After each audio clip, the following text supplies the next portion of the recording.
Hey guys, Anime Fanfics here. This is chapters 13 to 16 of the Namake's Prodigy by Soul Reaper Crew. Links to all stories are in the description below, and make sure to like and subscribe to my channel. Chapter 13. Long-awaited words. So first and most importantly, I want to congratulate Team 13 for their great performances in the Chunin exams in Suna 5 days ago, and of course well done to my son Naruto for winning the Chunin exams. Minato said as he sat behind his desk. In front of him stood Naruto, Itachi and Anko with the two boys covered in bandages. Naruto had his right hand covered up as well as his shoulder and had a few patches on his face. Itachi had the same on his left arm but had bandages wrapped around his chest and a few patches on his cheeks. Anko though was mostly okay and just had a set of bandages around her chest from breaking 2 ribs during her fight with Itachi. Since the end of the Chunin exams 5 days ago, most of the bruising and small cuts had vanished thanks to Tsunade and Shizun personally looking after Naruto and his team and pouring medical chakra through their systems. They stayed in Suna for 2 days to rest and recovered before all the Konoha visitors left and took 3 days to arrive back home in Konoha. His father though had talked with him a lot during those 3 days, and Naruto had a feeling it was because he was curious at Naruto's strength and how he managed to attain it. Once he got home he was expecting some kind of interrogation from his parents, since when they arrived back home his mother had a curious gaze on him as if trying to figure him out. His sibling though welcomed him back happily, and Mina had clung to him ever since. It had taken some blackmail with ice cream to get her off him since he and his team were requested in Hokage's office. Around the room multiple members of the Konoha Shinobi Council stood watching and smiling at the 3 young shinobi and clapped lightly. On that side was also Makoto, who was smiling the biggest proud smile she could muster with a feeling that she had done a good job with her team and that she had helped 3 great future shinobi. On the other side was Tsunade and Hiruzen, who were standing with Kakashi, Kushina, Shizun, and a few more of the Konoha Jonin. Then on the other side of Hiruzen were his former teammates and fellow Konoha elders Hamura, Koharu, and Danzo.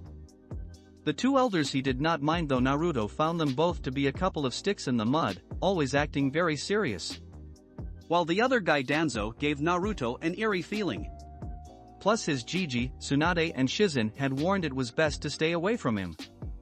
Now I think everyone here would agree with me when I say these 3 have all proved themselves ready to become Chunin. Around the room everyone murmured in agreement.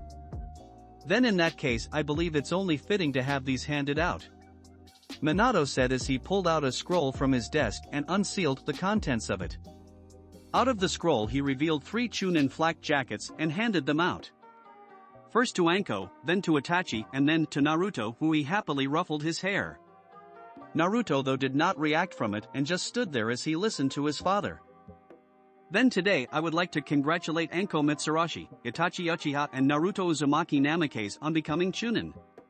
He said as more murmuring and clapping rang out through the office. Many of the clan heads stepped forward to congratulate the 3 new promoted Chunin and shook their hands, telling them well done in the exams and how well they thought they all fought. Makoto eagerly came forward and wrapped all 3 in a big hug, telling them all how proud of them she was and how sad she was now that they were technically not a team anymore. Since her team became Chunin, Makoto decided to return back to being a full-time housewife, since now that her oldest was a Chunin and proved he was strong and a good friend with him, she wanted to turn her attention in now helping her middle and youngest child. Though she would still help the trio train when she could and maybe go on a mission from time to time, her duty now was to help Sasuke and Ria. Though when Makoto had passed Kushina and the others Konoha moms she smirked at them. "I told you. 1 year and my team became Chunin," she said proudly as the other moms nodded that she was telling the truth and had lived up to the expectations that Makoto liked to brag about. Kushina thought, scowled and internally promised that she had to somehow beat her eternal rival. Chunin Uzumaki Namakes now. Hiruzen said as he, Shizun and Tsunade came up to Naruto with Shizun hugging and kissing him on the forehead, with Suanda also doing the same thing. "You have come far since we began teaching that little 5-year-old who wanted to learn to be a ninja. It feels like only yesterday that I found you in the park trying to read that book on chakra," Shizun added. Naruto smiled as he hugged his older sister figure. "I never did thank you for helping me with that." Shizun smiled and settled her head on top of his. "And you never have to." Well, now that the exams are over, it means we can get back to training. Don't think because you're a Chunin now that we have nothing left to teach you. Because we all have heaps loads to drill into that hard noggin of yours. Swanda said as she tapped his head. Good, because I would have it no other way. He said as Swanda grinned down at him. Around them the heads of Konoha began to pile out, with the elders of the village following after them as well as some of the shinobi. Kakashi and Shizen followed on out along with Itachi, Makoto and Enko behind them. Naruto and Swanda was about to leave too, but their leave was cut short.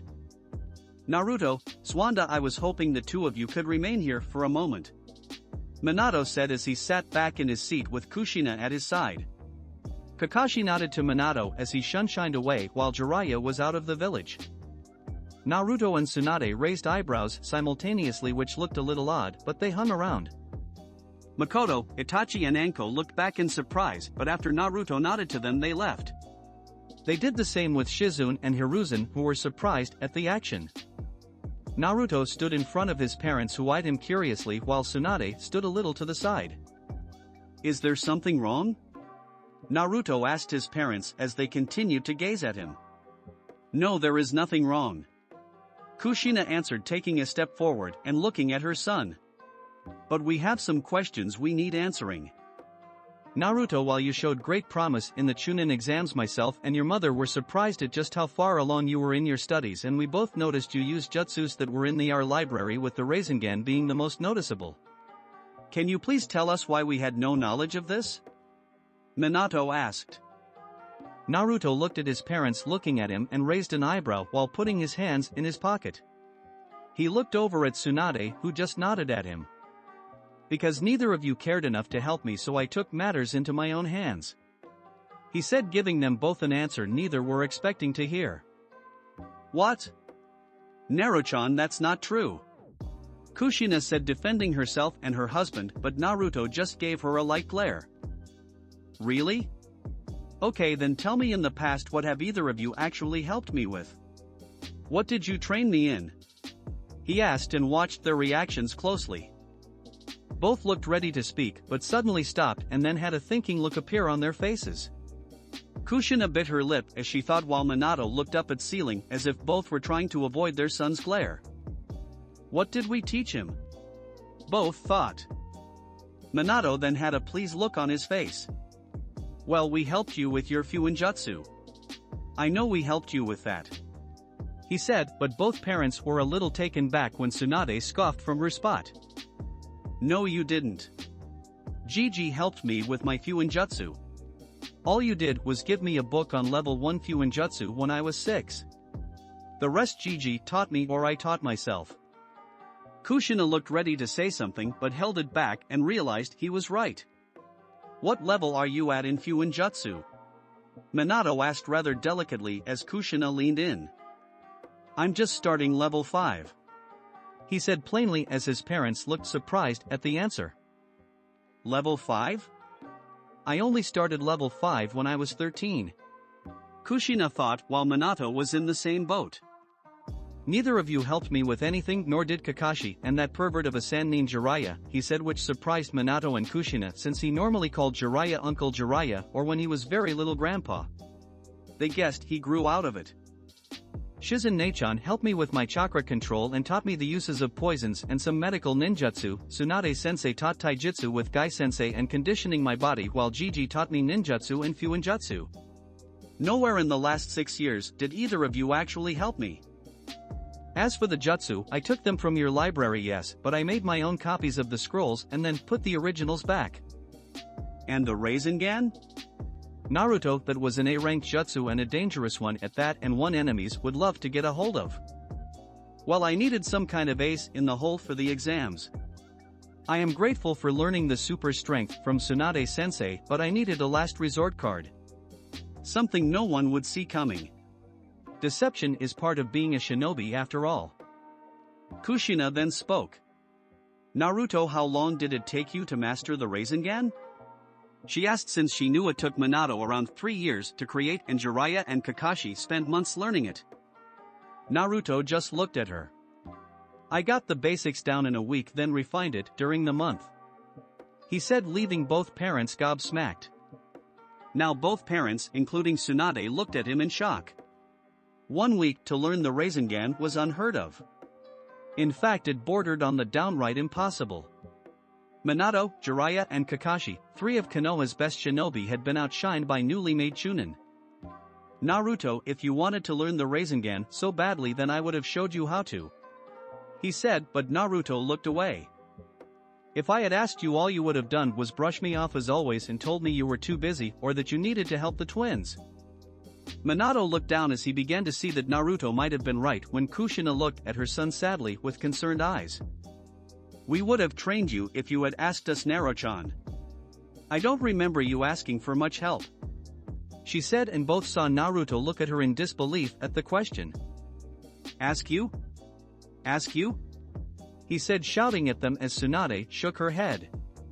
You are my parents. I shouldn't have to ask you. For the first 4 years that I training to be a shinobi, all I ever did was ask you to help me and train me. But every time you brushed me off for the twins. You pushed me aside like I didn't even matter, and Eiji and Mito got everything.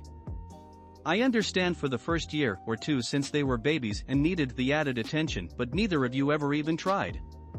It was Mito this, Eiji that. And then Nina was born, and then things got even worse. Now I don't hate my sibling, far from it, I love each of them very dearly. But do you know how hard it was seeing you spend so much time with them and having no time ever for me for almost 6 years straight? You were supposed to be my parents and you let me down because you favored your other children over your oldest when you should have treated them equally. After his rant was finished, he wiped away a stray tear that went down his face and turned around and left the office, leaving 2 very stunned parents behind. Tsunade, still with her back leaned against a wall, sighed. I hope you realize the damage you have caused to him, she said, finally speaking up and drawing the attention of the stunned blonde and redhead. Neither said anything at first, they just sat there playing over what Naruto had said to them as if trying to figure out what they just saw and heard actually happened. Minato struggled with his wording as he spoke. That, what Naruto said. I was not true, was it? I mean, did we favor the others more so than with Naruto? I just don't know what to make of this, he said, still struggling with what he just saw and heard. Kushina shook her head defiantly. It can't have been true. We would not favor our younger children over our eldest. I know it. It has to be some kind of mistake. Naruto, he is just confused and he is tired, that's all. He needs his rest, the exams were taxing on him. Tsunade narrowed her eyes and walked over to the pair and stood a little in front of Kushina. When she did, a loud slap echoed through the office and Kushina went stumbling back and dropped to the ground. Kushina held her cheek as a red mark began to show and it began to sting. Minato got up and went to his wife. When he did, Tsunade stood over the 2 of them, glaring down at them with her hazel eyes, making both feel rather small. You both really don't see the damage the 2 of you have been doing to him, do you? Just because you 2 idiots have not seen it does not mean no one else has seen it, she said, surprising both of them. I have seen you ignore Naruto for the good part of the last 3 years. The last few years were not as bad, but it still happened. I noticed it, Sarutobi-sensei noticed it, Shizune, Makoto, hell, even Makoto's kids and Naruto's friends saw it. I wouldn't be surprised if other shinobi or even civilians began to see it. If that's true, then why did no one say anything? Minato asked a little angrily, but backed down at the glare Tsunade was giving him. No one said anything because Naruto asked us not to. He got in his head that you would finally see what you were doing and that you would finally start paying attention to him, yet you never did. In fact, it got worse to the point that he even started feeling like he was a stranger in his own home. By now the down Kushina was doing her best to stay together, but it was evident in her eyes that she wanted to start crying. All he ever wanted was for the 2 of you to notice him, to teach him how to be a shinobi like all the other parents in the village and the other villages do. You 2 are supposed to be 2 of the village's best, you are supposed to be setting an example for the younger generations, and you are supposed to look after this village. Tsunade's glare intensified and picked them both up by their collars and brought them close to her face. How are you supposed to do that when you can't even see when your oldest child is in pain? Whether you want to admit it or not, you two have failed Naruto." She then dropped them to the ground and walked out and slammed the door behind her. As she left, Kushina and Minato just sat on the ground with emotionless faces as Tsunade's words began to hit them as Minato's eyes widened in shock while Kushina put her hand to her mouth, muffling the sound of her sobs. Home. Naruto didn't stop as he arrived into his home and went up the stairs, not listening to the sounds of his siblings welcome him home. He went to his room and slammed the door shut as he threw his Chunin flak jacket against the side of the wall. The nerve! How dare they think that I'm lying to them? They really can't see what they have done wrong, can they? He shouted in his mind as his anger got too much and he punched the side of the wall, making a fist-sized hole in the wall. His breathing was a little ragged as he dropped down onto his bed as he just stared up at the ceiling, allowing his eyes to get a little red, letting a few tears stroll down his cheeks. As he laid back, he heard his door open and heard little footstep coming towards him. He already knew who it was by the footsteps. He looked over to see Mina standing there with a few crayons and a piece of paper, no doubt wanting Naruto to join her in some coloring. "Hi Mina-chan. You want to do some drawing?" he said, sitting up, but Mina's looked at him with a tiny crease in her brow. She then shakily and with a bit of help from Naruto got on the bed and waddled to Naruto and put her hands forwards to his cheek and to his surprise began wiping away the tear marks. "Naru no cry," she said squeakily as Naruto gave her a little smile and put her in his lap, making her giggle a little. "I wonder how much you understand, Mina-chan," he thought as he put the piece of paper on his bed and took the blue crayon from Mina to her delight and together began drawing pictures on the paper together. When Minato and a still teary-eyed Kushina came home, they had tried to speak with him, but Naruto quickly left the house and made his way to Waruzen's, where he planned on spending his dinner and evening, not being able to look at his parents right now. A month later, Naruto strapped his sword to the side of his hip as he began making his way out of his room and to the training field where he would be meeting up with Itachi and Anko to get some morning sparring done. It was early morning, so the only person who was up was Minato, who had already embarked to his office while Kushina was still asleep, as was his siblings, since it was a Saturday. The month had been awkward to say the least. Minato and Kushina had tried to speak with him, but Naruto just had nothing he wanted to say to them. Kushina had made more attempts than Minato, since everyone knew that before the twins and Mito was born, Naruto and Kushina had a very close bond to one another and it was rare not to be seen together. To her, what she had done to her eldest child was unforgivable and she was going to make it up to him somehow. As he was about to open the door, he heard light footsteps behind him and turned to see Mito standing there rubbing her eyes. "Oni-chan, where are you going?" she asked, gazing up at him curiously. "I'm going to train with a few friends," he stated, simple, and Mito's face had a delighted look appear on it. "Let me go with you, please?" she asked, looking at him with her big round blue eyes and gave him a puppy dog look. Naruto could feel himself breaking as she stared at him. "Please see?" she asked again, make her lip quiver a little before Naruto sighed. "You have 5 minutes to get dressed," he said as she squealed a little before jumping up and giving him a sloppy kiss on the cheek before she ran upstairs. Naruto went into the kitchen and left a note behind telling Kushina when she woke up that Mito was with him and that she would be back by lunch. A few minutes later, Mito came rushing down the stairs in her day clothes with her hair tied up in a little ponytail, and the two set out. As they walked, Mito grabbed a hold of Naruto's hand, making him raise an eyebrow, but he smiled as she hummed a little song and kicked her feet as they walked. After about 20 minutes of walking, they arrived at their training ground to see Anko already sparring with Itachi. The purple-haired girl was annoyed that she missed out on her teammates' battle, but had sworn that eventually she would train until she was up their level and could stand beside them.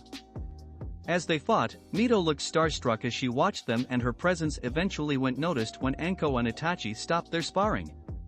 They both headed over with Anko smiling towards Mito. "You brought a little munchkin with you today, huh, Naruto?" she said as she patted Mito on the head, making the younger girl smile up at the older girl. "That was so cool. Can you teach me how to do that snake move thingy?" she asked, using her puppy dog eyes like she had done to Naruto earlier, but thankfully Anko was immune of such a move. "Maybe when you're older, Munchkin," she said, making Mito pout. Itachi and Anko looked at him and he explained why she was with him today. Both patted him on the shoulder. "Ria-chan does the same with me," he said, understanding the situation, while Anko rolled her eyes. For the next few hours the trio trained and sparred with one another while Mito sat safely away a good distance with wide eyes and a big happy smile as she watched them. The three older kids sparred one-on-one with the other, sitting with Mito and talked with her and answered any questions she had on some of their moves or techniques. For a lot of it, it was Naruto sparring with Itachi, and Anko would point little things out to Mito, who was paying close attention to the older girl. During their small breaks, when Mito asked if they could show her how to do one of their techniques, they thought about it and figured there was no harm in it. She had not unlocked her chakra yet, so they focused on her kunai throwing. Itachi and Naruto helped her with her aim, while Anko helped with the speed she threw them at. Since they only had metal kunais on them, Naruto made sure the end was blunt and that he was always within a close distance to his little sister. "Oni-chan, can I see you sword please?" she asked as she eyed Naruto's blade in his right hand. Naruto raised an eyebrow at the request, but he thought there was no harm in it. He unsheathed his blade and Mito got a little closer as she looked it over with big excited eyes. She went to touch the tip, but Naruto quickly placed his hand over her. "No, Mito-chan. It's very sharp and you might cut yourself," he said as Mito nodded, but the message obviously did not go through quite enough when she had an excited look appear on her face and grabbed one of the kunais on the floor but picked it up at the sharp end. She gasped a little as she held her hand and gave a small wail and a cry. Naruto dropped his blade next to him and took Mito's hand as he gave her a reprimanding look. "Mito-chan, I told you, you need to be careful and not to pick any of them up without asking one of us first," he said, though he said it softly. "I'm sorry, I didn't mean to," she wailed out as she sniffled. Anko came up behind her and gave her a hug from behind. Naruto sighed and gave her a small smile. "Here, let me heal it for you." He then took her hand into his own and gently uncovered her other hand, which was covering the cut. The cut was not very big or deep and was just a straight line staring at the bottom of her thumb and stopped at the start of the middle finger. Naruto's hand glowed green and went to heal it when his eyebrow furrowed in confusion. Itachi and Anko saw the look and looked at Mito's cut, and their faces then did the same. Mito's cut lightly glowered red as the cut slowly began to heal itself. As he looked at it, Naruto's Shosenjutsu hand grazed over Mito's stomach as his focus was on the cut, and from the corner of his eyes he saw black markings appear on the bit of her stomach that was showing through her shirt. "Mito-chan, can you show me your tummy for a minute?" he asked. "You won't tickle me, will you?" she asked as they all laughed. "No, I won't tickle you," Naruto said, smiling at her as Mito gently lifted her top to show her stomach. When she did, Naruto and everyone else suddenly had a serious and focused look on their faces as they saw a black spiral pattern with 8 points, 4 on top and 4 on the bottom. "Is that a seal?" Anko asked, looking confused at Naruto, who nodded. "Yeah, but it's very advanced, so advanced that it can only be my parents' work.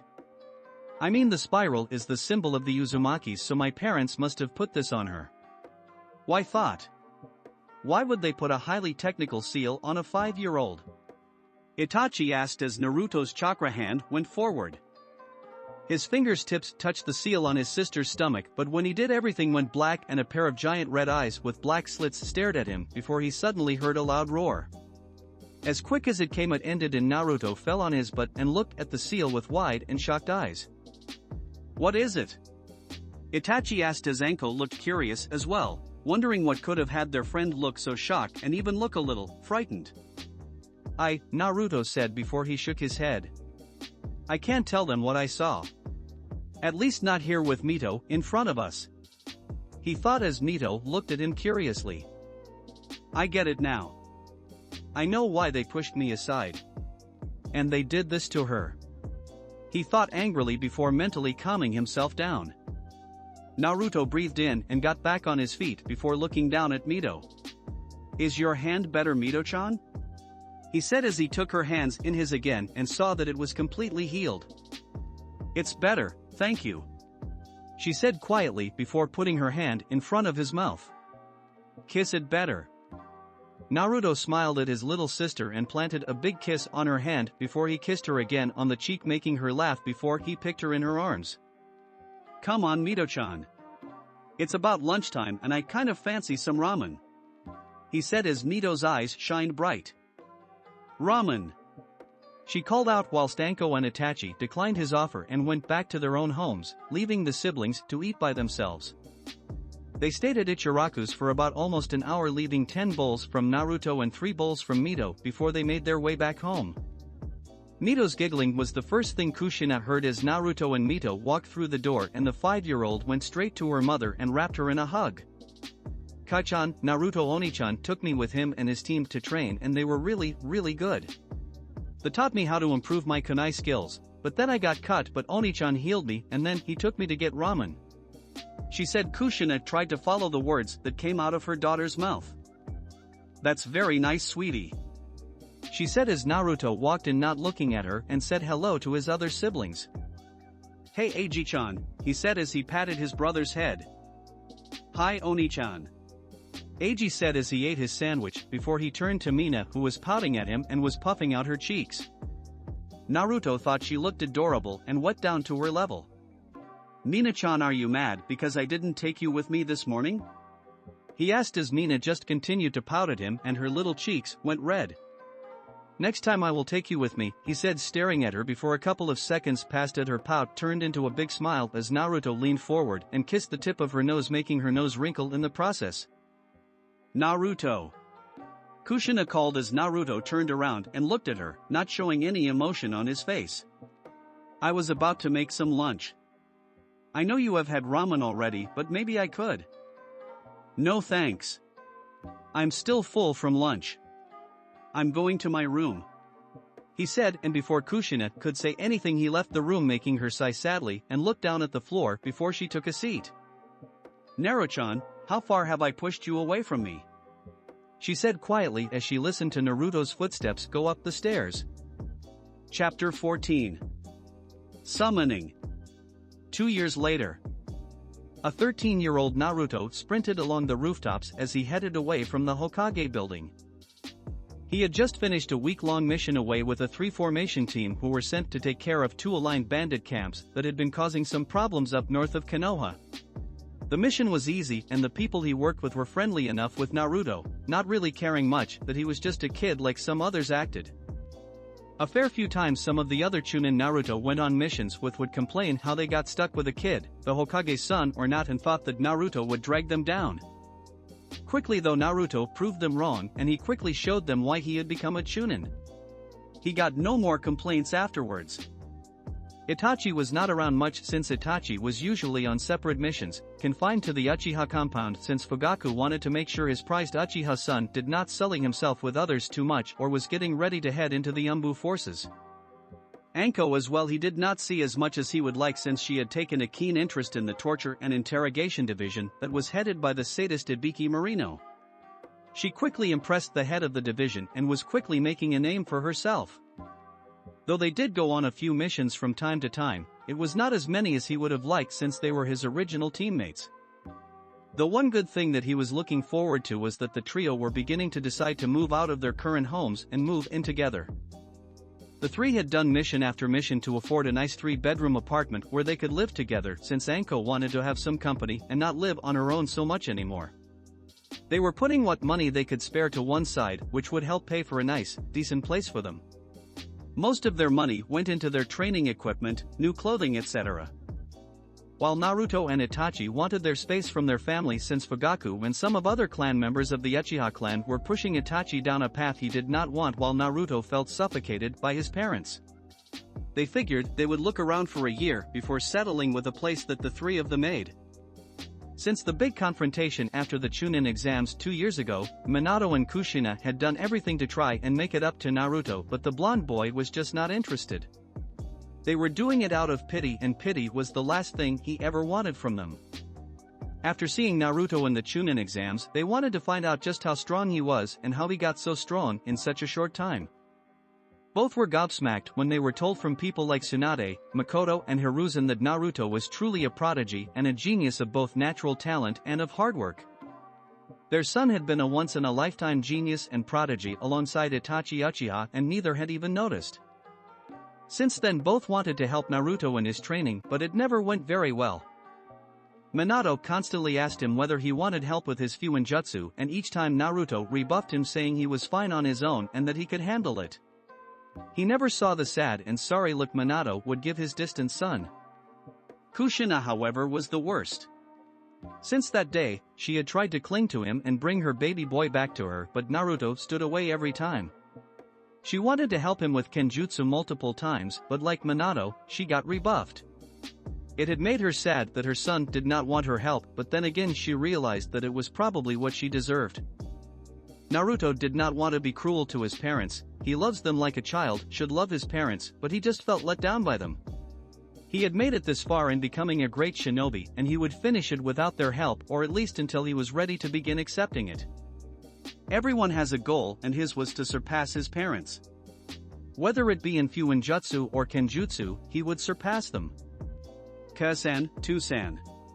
Naruto thought as he jumped across the rooftops before he stopped and saw Yugao, Hana, and Hei-8 down below walking in the streets. Smiling, he jumped down and landed next to Hana, who yelped in surprise before she swatted his arm. "Naruto, I told you to stop doing that," she said, growling, while Naruto just laughed and petted her three Ninken who were barking for his attention. "Hey guys, I missed you too," he said as they licked his hand before his attention went back to the trio. "So where you guys headed?" he asked as Yugao answered. "To get some food down at the Akamichi barbecue place. Kushina-sensei finished our training an hour ago, but we decided to do some light sparring for an hour." Naruto nodded.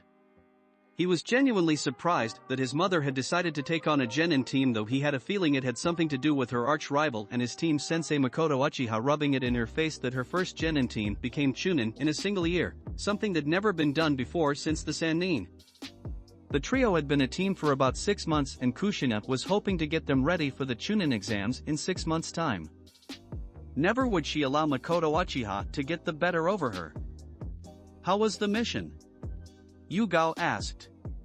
"Kushina-sensei has been worried ever since you left. She kept looking in the direction of the gate every 5 minutes, trying to sense if you had arrived back yet. She knows I am a big boy and that I can take care of myself. Besides, I had teammates with me."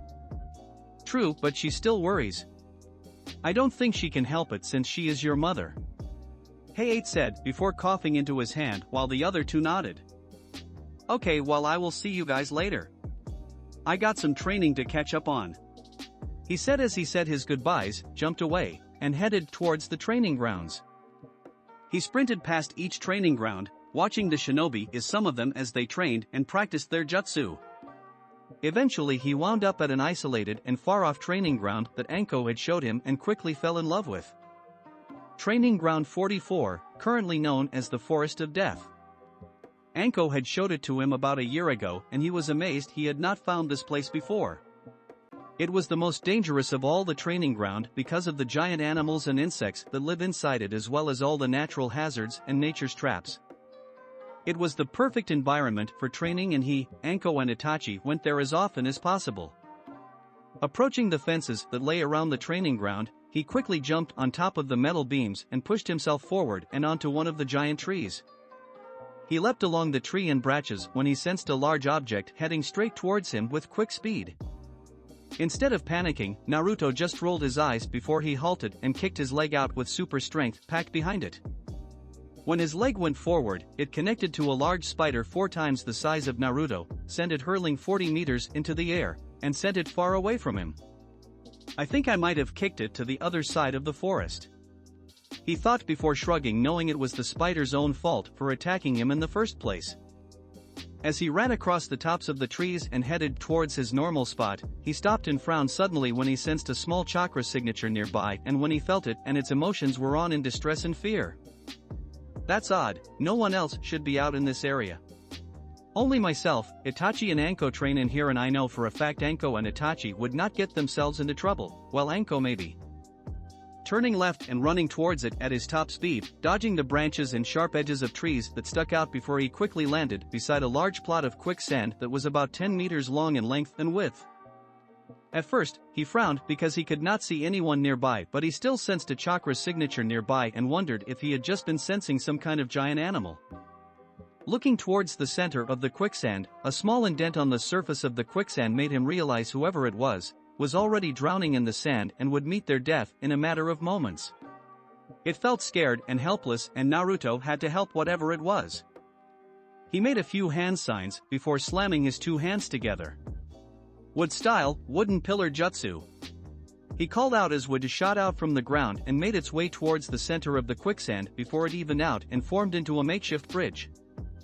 Naruto ran across the small wooden bridge and channeled chakra into his arms to give him more strength before he dived his hands into the quicksand and wrapped around whoever was sinking.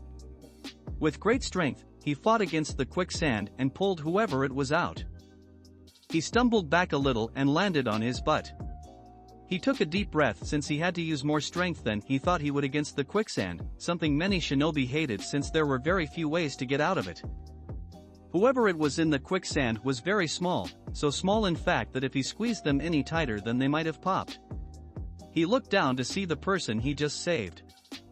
Though who he saved was not a person at all. Looked down, he saw it was a small cat, very small in fact that he could probably put her on top of his head.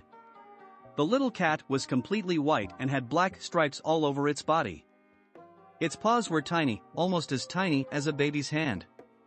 A pair of sharp teeth were protruding from its mouth. "Hey there, little guy. What are you doing in a big scary place like this?"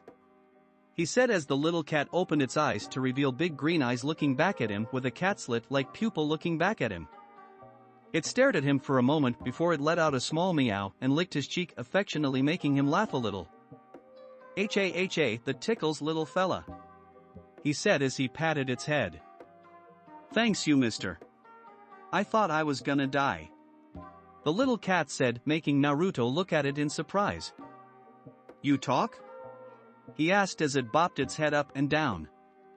"Yaha, of course I talk." "Wells, that's pretty cool. I have never met a talking cat before. Talking toads and slugs yes, but never a little cat." He guessed he said something wrong because the little cat began hitting its tiny paws against him while it made a facial expression that he guessed was a pout. "I'm not a cat, you big dummy. I'm a tiger, a white tiger from the White Tiger clan. And stop calling me fella, I'm a girl," the little tiger revealed, making Naruto look at her in surprise. "Oh well, I am sorry about that," he said before he put his hand out to her. "My name is Naruto. It's nice to meet you," he said as the little tiger cub looked at him with her big green eyes before she copied his motions and placed her paw on top his hand. "My name's Kiara, part of the White Tiger clan," she said as Naruto nodded and stood. He walked away from the quicksand with Kiara still in his arms. He held her close so that she did not fall back into the quicksand, and he gently stroked her beautiful coat of fur, removing bits of sand from it as he did. "You know, I don't think I have ever heard of a White Tiger clan before," Naruto said. "I am aware of the toads, snakes, slugs, monkeys and dogs, but white tigers are a new one on me." Kiara moved her little head to look up at him. "Kazan doesn't like our kind going out in the world too much. She says long ago people killed the small tigers for sport and lots of us died. So Kazan wants us to stay in our homeland since it's safe there and no one can hurt us." Naruto smiled. "Your Kazan sounds very smart, and she sounds like she cared a lot for her family." Kiara bobbed her head. "She is, and she is very powerful. Kazan is the chief of the White Tiger clan. A lot of the other tigers are a little scared of her since she is very strong. But I think Kazan is a big softie." "Yeah, I bet," Naruto thought. "If you are not usually allowed to leave you home, then why are you in this forest?" he asked. Kiara gave him a very toothy smile. "Kazan says I'm a very curious child and I always want to see what's outside of home. But Kazan likes it when I'm close by since I am Mama's only cub. So she's very protective over you," he said as Kiara nodded. "Very, so she might be a little mad that I am out here," she said before she jumped out of Naruto's arms. "You should meet her. I think she would like you since you saved me." "I don't think that would be a good idea," he said, waving his arms, but Kiara did not listen and placed her paw on the ground in front of them. As she did, black marking appeared on the ground, as Naruto recognized the summoning seals. A second later a large cloud of smoke appeared and it made Naruto go very nervous. He thought the cloud would be small, about a man's size of bigger, but instead it was enormous, covering parts of the forest and went far over the tops of the trees. Oh crap! He thought, hoping that Kiara's mother would not turn him into cat food. As the cloud began to disappear, Naruto unconsciously took a step back, and for good reason. The creature in front of him was the very definition of enormous. She towered over the trees' tops, and if he had to guess, he would say that she was even bigger than his father's summon Gamabunta, at least a good head taller. Not quite as big as the Kyuubi no Yoko he had seen when he was 5, but she was not far off. Her fur was like Kiara's, snow white with long black stripes over her body, but her coat had a shine to it that he guessed came with age. Her eyes were jade green as well, and her claws on her paws were even bigger than his Shisui. On the top of her head was what looked like some kind of tiara with an emerald in the center of it, and her tail and shoulder muscles had this grayish silver armor to it. The enormous white tiger looked round in confusion. "Where am I?" she called out in a strong but very elegant sounding voice. The voice had nobility laced all over it. "Ka-san, down here." Kiara's squeaky voice called, and at first he wondered if the giant tiger would even be able to her. But she obviously did when her large head looked down and towards Kiara. "Kiara," she said in a stern voice as her head lowered down to the ground to look at her daughter. "What have I told you about leaving Mount Rainier? You know I don't like you leaving our home without me knowing, or at all." Kiara stood up over her hind legs, which would have reached to Naruto's knee, against her mother's enormous nose. "But Ka-san, it's so boring at home. And I met a new friend. See?" she said, looking over at Naruto, whose eyes went a little wide as the enormous eyes of the white tiger chief moved towards him and narrowed. A deep growl came out of her throat that made the area vibrate, and Naruto could feel the hairs on the back of his neck stand up.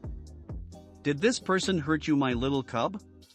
she asked as the mother tiger rose to its full height, making Naruto wonder if anyone else from the village could see the enormous tiger, since he doubted anyone could ever miss her. Naruto gulped and readied himself to defend himself if possible, but Kiara leapt in front of Naruto and looked at her mother with a pout on her face. "Ka-san, please don't hurt him. He saved me. I might have died if he had not arrived." The great tiger obvious looked a little put back when her daughter spoke before her eyes narrowed again and went back down to look at Kiara's. "Start explaining, daughter," she said, though it sounded more like a command. So Kiara began to explain what had happened, how she fell into quicksand as she chased a butterfly around and was drowning in it when Naruto arrived and took her out of the sand before it could completely engulf her. Naruto stood to the side as the mother tiger scolded her little cub at her foolish actions before her giant nose touched Kiara's body. "I thought I might have lost you," she said softly as Kiara stood on her hind legs again and licked her mother's nose in comfort. Naruto smiled. She just a mother worried about her child. The giant tiger moved her head and looked towards Naruto before she stood at her full height again, making Naruto take a gulp. No words were spoke for a moment as the mighty white tiger chief boss looked down at Naruto with her large green eyes gazing right into him. After a moment of silence she spoke. "Saving my daughter as you did have put you in a favorable light, and your actions have gained my thanks, young man. Few would dare to risk saving another from death, less likely counting we are of different species. For saving my daughter, you have my thanks. I am Shiba, chief of the White Tiger clan of Mount Rainier." Knowing to be polite in this situation, Naruto bowed to the giant white tiger leader. "I am Naruto Uzumaki Namikaze. It's nice to meet you," he said as Shiba nodded to him. "You will have to forgive my earlier rudeness to you, young cub. My kind have had bad experiences with humanity, so we tend to avoid interaction with them. You are the first human I have spoken in many decades. He is real nice, Ka-san. He cleaned me and got rid of the sand," Kiara said as she showed her mother her clean fur. "It was no problem at all, Shiba-sama. I was just glad that I could help and save your daughter when I did. If not, then I dread to think what might have happened." Shiba nodded her head and was about to speak when Kiara was waving her paws in the air, trying to get her attention. "Ka-san, we should reward him. I know how we can reward him. It's my best idea I have ever had," she said as Naruto chuckled at the little cub while Shiba rolled her eyes but smiled a big toothy smile showing her large sharp teeth. "What is your idea, young one?" Kiara gave her a big smile and patted over to Naruto as she rubbed her head against his leg purring before answering. "Let him become our summoner and sign the White Tiger contract," she said as both Naruto and Shiba looked at her in surprise. Naruto did not have any words to say, though inwardly he was bursting with happiness. He had always wanted to have a summons after seeing Anko use her snake summons back in the Chunin exams, and it had stayed with him ever since. Shiba meanwhile narrowed her eyes to look at her daughter and Kiara. "Kiara, might I remind you we have never had a summoner before. Why should we start now?" Kiara frowned.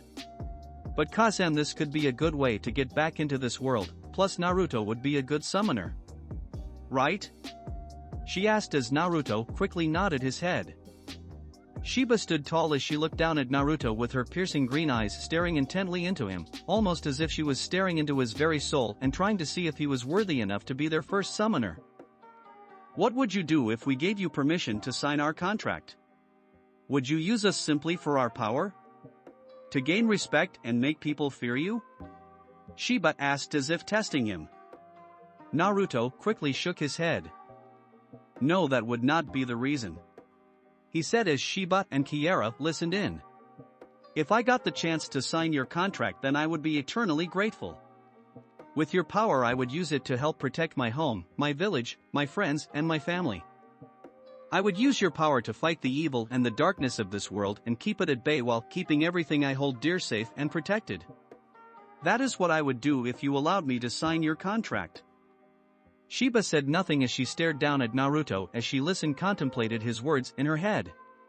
Beside Naruto, Kiara beamed up at him and was rubbing her body against his leg while purring happily, showing her like to the words that he had just spoken. After a moment Shiba looked down towards Kiara and gave her a small nod which made the little cub bounce in happiness before she placed her paw on the ground and another poof went out, though this time was only a tiny one.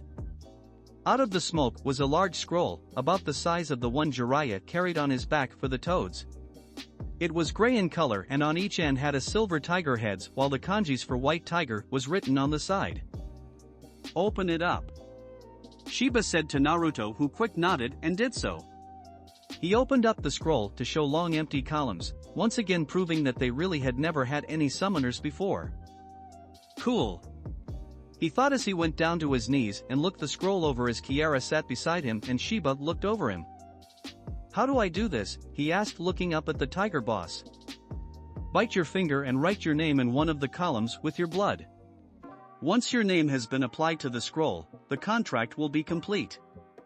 Sounds easy enough, he thought before he took his right thumb and bit into the skin. He saw a tiny bit of blood flow out of the wounds and quickly began to write his name into the scroll. After a few moments he took his hand away and looks at the scroll that now had his name written in the first column. "And that's it," Shiba said as the name glowed for a moment before it turned black, now permanently becoming part of the scroll. "You are now officially the first summoner of the White Tiger summons. Don't disappoint us," she warned as Naruto quickly nodded, though he had a big smile plastered on his face. As she quickly told him the hand signs for the summoning jutsu and Naruto familiarized himself with the set, Shiba looked to Kiara. "Kiara, since this was your idea, you will be the boy's familiar." Kiara happily nodded before she jumped up and climbed on Naruto until she sat comfortably on his head while an amused Naruto looked up at her. Shiba coughed, getting their attention back to her. "If that will be all, then I shall return home. I want you home before sunset, Kiara," she said as her little cub nodded at her mother before Shiba disappeared in a large puff of smoke, leaving behind a very happy Naruto and Kiara as the two began to get to know one another a little better. Namake's household. Kushina swept the floor with her broom as she kept looking towards the front door of her house, wondering when her eldest was going to step through it. Since the big reveal of how they had been pushing their eldest away despite doing so unknowingly, Kushina had tried to bring her eldest back to them, but it was proving to be more of a challenge than both thought, and deep down Kushina's heart was cracking. "It's nothing more than I deserve, though. We did this and we can't expect to have forgive us so quickly. 5 years he had to suffer because of our stupidity. She thought. She rarely saw him at mealtime since he either had it with Anko or around at the Senju compound with Tsunade or at the Saratobi Manor. After she finished sweeping, Mina and Eiji came down the stairs with Eiji chasing Mina with a pillow while Mina squealed in mock horror. She knew Mito was at the Yamanaka's house at the moment having a girly afternoon with Inora's daughter Ino. Kushina chuckled at her two children antics and put the broom away before she went to one of the cabinets in the hallway. She began looking through it in order to give it a quick tidy up but saw 4 photo albums at the back. 3 were quite clean and had obviously been used recently, but her gaze was fixed on the one at the bottom.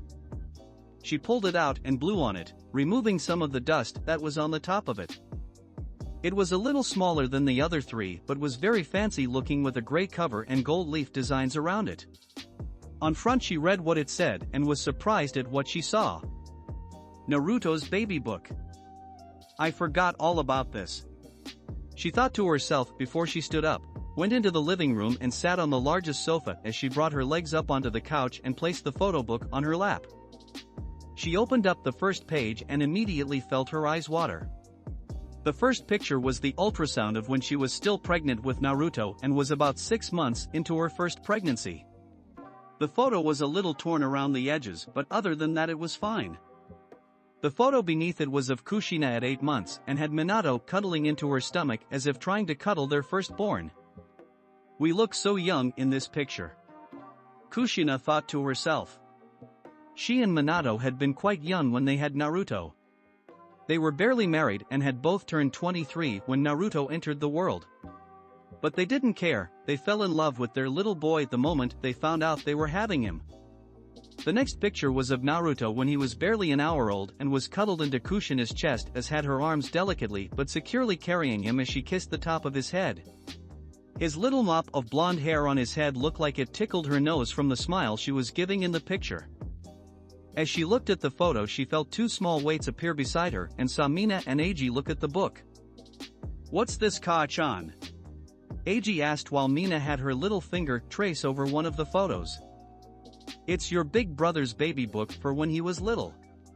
See, this is him here. She said, pointing to the picture she just looked at. Mina scrunched her nose. He looks like an E, she said cutely, making Kushina laugh. He was only just born when this was taken, sweetheart, and you look like that when you were born as well. She said, though Mina shook her head as if saying no, she did not. She turned the pages and Kushina forgot all about the photos in the book, and it brought back so many memories. When Minato became Hokage when Naruto was 2, for 3 years it would just be Kushina and Naruto throughout the day, and they were days of fun, love and comfort. When he fell down, she picked him up and soothed him. When he got hurt, she healed him. When he had a bad dream during his naps, she would lie next to him. She saw a picture of her and Naruto in the park with Kushina pushing Naruto on the swing and had the biggest smile on his face. The one next to it was of Minato with Naruto on his shoulder, and then another of Naruto being read a bedtime story by Hiruzen. She could not help but see how much the people around them loved and cared for her eldest. Beside her, Mito and Eiji were drawn into seeing their big brother looking so little. To them Naruto had always been their big strong older brother, so seeing him when he was their age and younger was odd. Her eyes then went down to a photo that she recognized as Naruto's 5th birthday, with her stand next to him very heavily pregnant and with her arms wrapped around his shoulders, while Minato stood beside her and Kakashi, Tsunade, Jiraiya, Hiruzen, Kurenai and Shizen around them. Smiling, she turned the page but frowned when she saw the page was completely empty. That's odd, she thought before she started skimming the pages, and got a bit more frantic the further she went through it. By the end of it, she realized the rest of it was empty. We never got back to it, she realized. When the twins were born we just stopped putting photos in here, and Naruto 13 now. 7 years of memories and we don't have anything to document it with. It hit her that she did not have anything to commemorate Naruto's later years. Nothing when he was 6, 7, 8, 9, 10, 11 or 12. There was nothing to document his entering the academy, graduation, first mission, first Chunin exam application. And what about his first kill? Who helped him with that? Where was I? Unknowingly more tears went down her cheeks and left small dark splotches on the photo book. After a moment a small hand was put on her hands as Eiji and Mina looked at her in confusion. "Ka-chan, what's wrong?" Eiji asked, looking up at his mother in worry while Mina hugged into her mother's side. Not wanting her son and daughter see her cry, she quickly wiped the tears away before she laughed it off. "It's nothing, Ka-chan's just being a little silly, that's all." Before anyone could speak the front door opened and closed. "I'm home," Naruto said, walking towards the stairs. Kushina quickly put the book down, went to the hallway, and saw her son taking his sandals off. When he turned he looked at her and just nodded at her before walking towards the stairs. Mina and Eiji came barreling towards him and hugged him round the waist while Mina nuzzled into him. Oni-chan I misset jou. Minä sai taas Naruto-patteet herheat. Nisan, do you think you can help me with my kunai throwing again? I still can't get the bull's eye. Eiji asked, looking up at Naruto, who nodded down at him. Sure, go out back and I will be there in a moment. Eiji smiled at him before he jogged out to the backyard. You want to come watch Mina-chan? He asked as Mina quickly nodded her head with a big smile and giggled when Naruto picked her up. Naruto walked towards the backyard, quickly slipping his sandals back on. He walked past Kushina and he saw the saw look on her face, and the way she looked at him it made his heart ache a little. He thought back to what Yugo said about Kushina being worried about him and wanting him to be safe and sound. Then there was earlier where he saw Shiba act towards Kiera and how happy she was when she saw she was safe and unhurt. He stopped but did not turn around. The mission was fine, he said as Kushina perked up and looked towards him. There were no problems and I am unharmed. Everyone made it back and I should be home for a few days. He then walked away, and when he left her side a smile appeared on her face as she sniffed. I still have a chance to bring my baby back. I just have to be patient and let him come to me and to be there for him when he needs it. Kushina thought, since perhaps just giving Naruto his space would be what was needed to repair the bridge between Naruto and Kushina and Minato. Wiping her eyes she started dinner as she watched 3 of her children from the kitchen window. Chapter 15. Leaving the nest. Naruto steadily ate his cereal as he watched Mito and Eiji argue with one another while Mina was eating her toast and making a mess of it with peanut butter smeared all over her face and cheeks. Kushina was in the kitchen making her own breakfast while Minato had already left for work. It was Saturday and the twins were arguing over who would have the last piece of toast. Both had themselves in a headlock before Naruto picked up a spoon and gave them both a good whack on the top of their heads. OWWWWNAI-chan, both moaned as they nursed their heads and pouted at Naruto, who just looked at them with an amused look on his face. If you didn't fight then I would not have to knock some sense into you. Yeah, no fighting, Mina said as Mito and Eiji glared at their little sister while Naruto rustled the top of Mito's hair, which had grown in length now that she was 5. Her hair went down and stopped just past her shoulders and was still a vibrant red just like Kushina's. Messy girl, aren't you Mina-chan? He said as Mina gave him a toothy smile while Kushina appeared beside Mina and wiped her youngest child's face, making Mina wriggle in her seat. While Mina was not looking, he leaned over and took a bite out of her toast. Mina caught him as he took the bite and pouted before she started tapping Naruto on the cheek with her little fingers, an unhappy look plastered on her face. No, take my toast, she said as Naruto laughed. Ka-chan, where is Tusan? Mito asked as she and Eiji split the last piece of toast. He is at the office. He has a meeting with the elders again, she said, making Naruto frown a little as he ate his breakfast. His father and Hiruzen had dozens of meetings with the elders over the last few weeks, and it made him curious to what was going on. Never before had they had so many meetings and been so secretive about them since it started. The 2 elders Koharu and Hamura he knew a little of since they were his Gigi's teammates and friends, but the other elder he did not know much about. He was called Danzo, and when he saw him on the rare occasions, the man just had this uneasy, chilling feel to him. Like everything he looked at he was analyzing and studying their worth.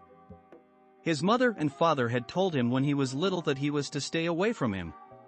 Naruto thought they were being silly, but when he started being taught by Tsunade, Shizune and Hiruzen, they all told him the same thing. Only then did Naruto begin to take that seriously and keep his distance from the man. Not only that, but he felt something odd was going on with Itachi and his family. He rarely saw Makoto as of late, and when he did she had this jumpy look about her, almost like she was scared of something. When he tried asking Itachi, he would never answer and would divert the conversation somewhere else.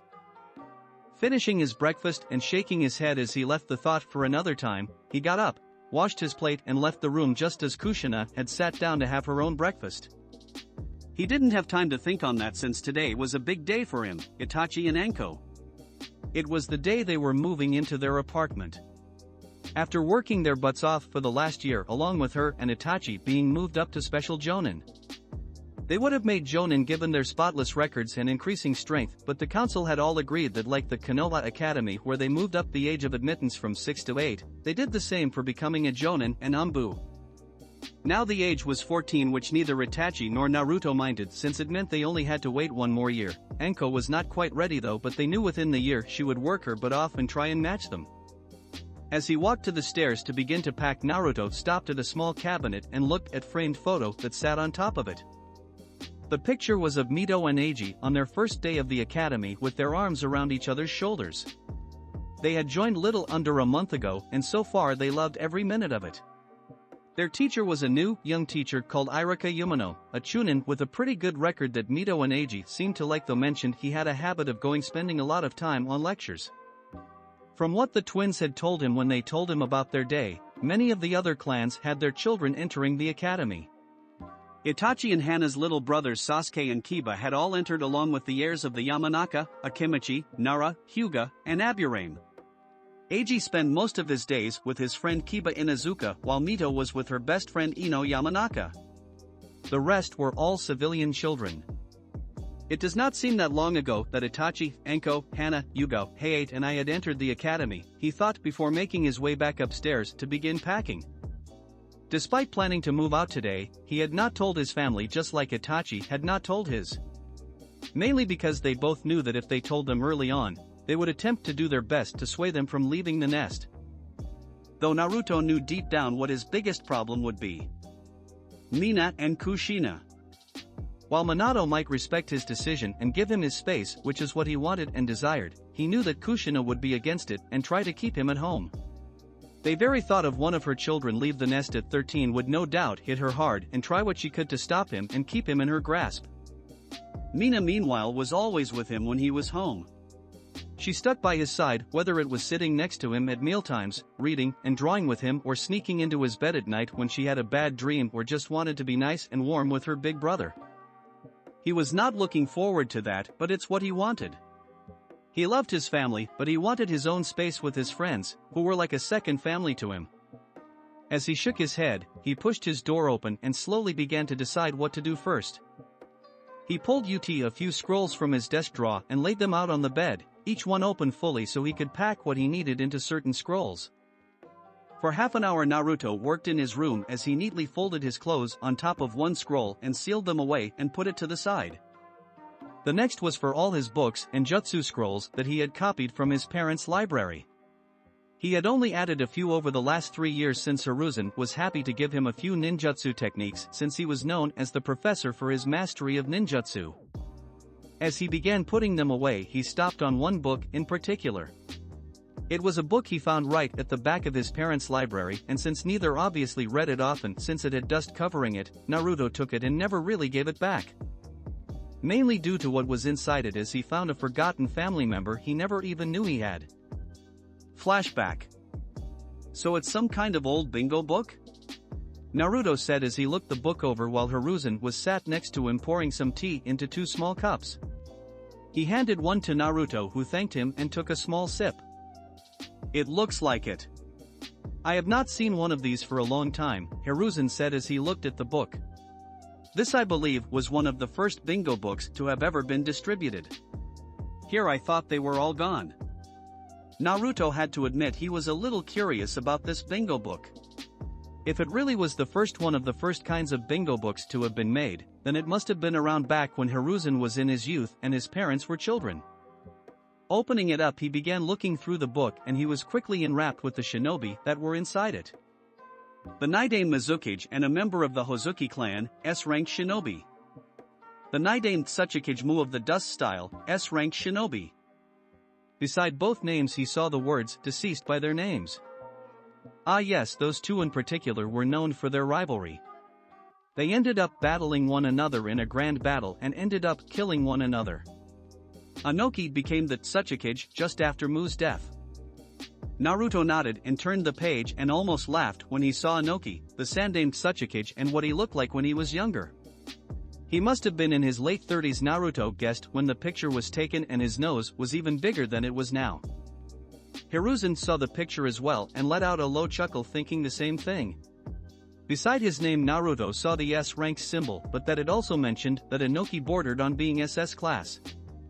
Turning the page, Naruto almost let out a loud laugh when he saw a picture of Hiruzen, who looked in his mid-30s. His hair was not gray and there were now wrinkles on his face. It was so odd to Naruto to see his Jiji when he was younger. Next to Hiruzen's old photo was a SS class symbol that made Naruto almost choke on his tea. Jiji, you were a SS class shinobi? He asked as Hiruzen looked at the photo and laughed when he saw his old photo and beginning to wonder where the time went. He knew his Jiji was strong, but SS class was almost unheard of. Back in my youth I was, though I have slowed it down now that I am older. Though I can still give most a good beating if they push me enough. He said as Naruto knew that was true. He could easily fight on par with people like Tsunade and Jiraiya even now in his early 60s.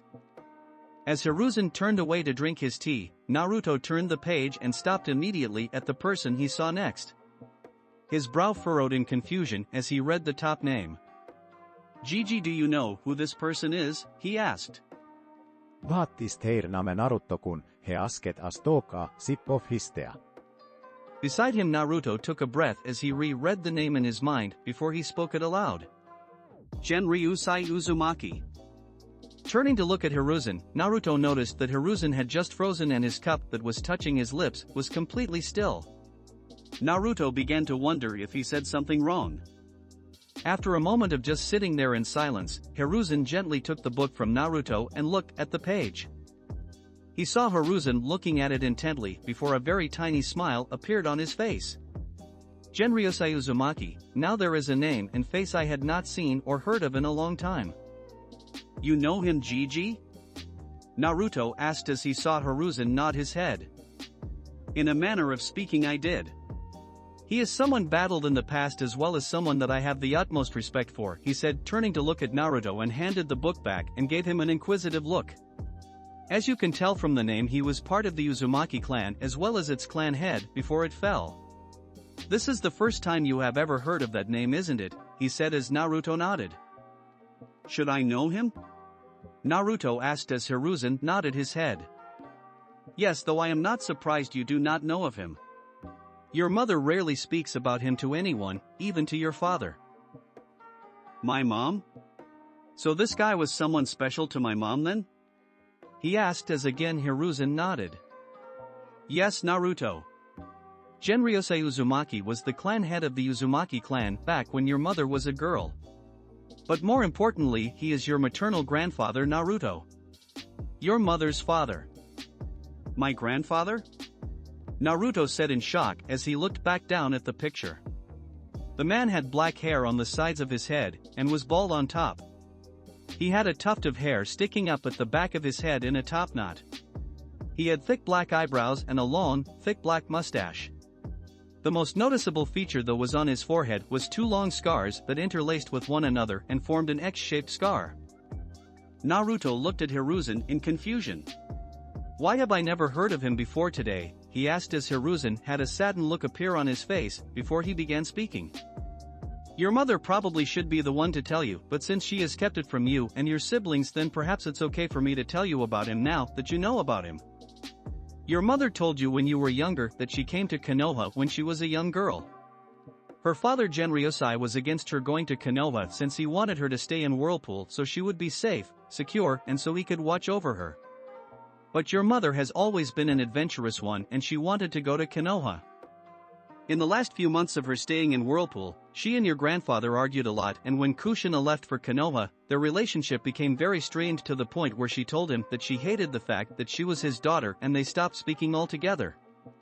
Your grandfather was a very stern and strict man who led his life by certain principles, and it clashed a lot of times since your mother is very free-spirited. Naruto nodded and urged him to continue. Months later, the siege and destruction of Whirlpool occurred and your grandfather died protecting it. Your mother was heartbroken because she never had the chance to make peace with him. She only told very few people about him, and I guess thinking about it hurt a lot, so she just kept it quiet. I guess she thought it was better not to tell you and your siblings since she felt ashamed at what her last conversation with her father was. Naruto listened intently before he spent the next half an hour asking questions about his grandfather. Though he understood, in a way, why his mother never spoke about him, she wanted to know about his grandfather. End flashback. Looking at the old bingo book, Naruto quickly sealed it into one of the scrolls. Hiruzen had told him that his grandfather was one of the most formidable and powerful people that Hiruzen had ever met, to the point that when Hiruzen and Genryusai battled with one another, it would always end in a stalemate, something that shocked Naruto. His Gigi was a SS-class shinobi in his prime, and his maternal grandfather had matched him in power and skill. Genryusai was a master of the sword, which was what probably led Kushina down the path of being a great Kenjutsu user and as a way of honoring her father. He was infamous because he would combine fire chakra with his blade and would cause enormous pillars and blasts of fire to erupt on the battlefield. Naruto had learnt that his grandfather blade was named Ryujin Jaka, and it put the fear of death into those that heard that name. Though as far as he knew, his grandfather remains along with his blade was lost in the rubble and ruins of Uzushigogakure. I wish I could have met him.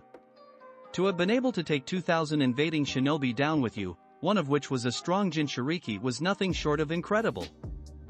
With those thoughts over with and put the back of his mind for now, he placed the current storage seal away and he began packing away his shinobi tools like kunais, shuriken, ninja wire, etc. Though when did he heard his door open to see Mito standing there? "Nichan, can you?"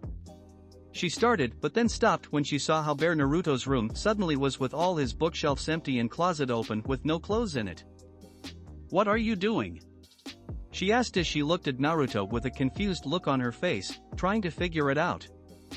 Naruto stopped for a moment before deciding it was best just to answer truthfully. "I'm moving out, Mito-chan. I'm not going to live here anymore." As soon as he spoke the words, Mito looked at him a little confused before she made sense of what he just said, and Naruto watched as her face looked sad and heartbroken. Naruto turned away and kept sealing stuff away.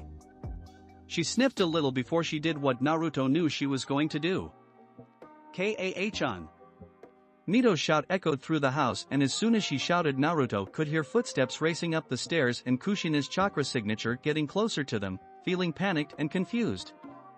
Kushina appeared in the doorway and went down to Mito's level. "Sweetheart, what's wrong? Why are you shouting?" she asked as Mito sniffled and pointed to Naruto. Kushina turned to look at Naruto but then noticed how bare the room was, just like Mito had noticed just moments ago. Her eyes went all over the room before they eventually looked at Naruto, and her eyes looked confused. "What's going on? Why is your room completely bare, and why are you sealing stuff away into that storage scroll?" she asked, though deep down an ugly feeling was building, as if already knowing the answer. "I'm moving out," Naruto said again, and from the corner of his eye saw Kushina go completely pale as her eyes look at him in shock. But you can't move out," she said in a slightly raised voice that had Mito take a step back from her mother. "You are 13, you are not old enough to be moving out." "Wrong," he said, not looking up from his storage scroll, but tapped his Konoha headband. "The moment I became a shinobi and put this headband on, I became an adult. Old enough to kill, old enough to move out." Kushina looked at him and was struggling to find the words and voice them. "Then where are you going to go? Do you already have a place in store?" she said, trying to look imposing, though Naruto took no notice of it. "I have a 3-bedroom apartment with Itachi and Anko. We have been saving and putting bits of our mission money to the side for the last 2 years, and we finally have enough. We already made the deposit. Anko is probably already there, while Itachi will be doing the same thing as I am right now." Looking down on his bed and seeing everything he wanted to take was packed, he closed the final scroll and put the scroll away in a backpack that he slung over his shoulder. Walking over, he went down on one knee and kissed Mito on the head. "You can come and see me whenever you want, okay?" he said as Mito nodded, though was still a little teary-eyed. She gave him a hug around his neck and stayed that way for a few moments before they let go. He stood up and looked towards Kushina, who was struggling to come up with what to say. "I will come by and visit when I can," he said before giving his mother a quick kiss on the cheek, making her gasp a little before he made his way downstairs. As he got downstairs, he quickly explained what he was doing to Mina and Eiji, who were standing at the bottom of the stairs wondering what all the commotion upstairs was about. As her mind began working, tears welled up in her eyes and pushed off her spot and ran down the stairs at great speed. As Naruto said goodbye to a teary-eyed Eiji and Mina, Naruto felt two arms wrap around his shoulder and hold him in a tight grip. "You are not going anywhere. This is your home. This is where you belong," Kushina said in an uneven but firm voice. While she held onto her son, she pushed a small flow of chakra in her wedding ring where a small Hiraishin seal was located. Naruto took a deep breath and tried to fight out of her grip, but her grip just got tighter and tighter. Seeing no other way to get out of it, he used the Kawarime with Eiji, who suddenly appeared in Kushina's grasp. Naruto quickly went towards the door and was about to open it but stopped, mentally cursed when he heard his father's voice. "Kushina, what's wrong? Why did you call me here?" Minato asked as he appeared moments before beside his wife and saw her teary and pained look. Kushina sniffled and looked towards Naruto. "Naruto's moving out. I'm trying to stop him, but I need you to help convince him. Help me get him to stay, Minato," she cried as Mina, Eiji and Mito all stood to the side just watching their parents and older brother. Minato looked surprised and looked over to Naruto, who had his back to him and had his hand on the door handle. "Naruto," Minato said softly as he took a step forward. "It does not have to be like this.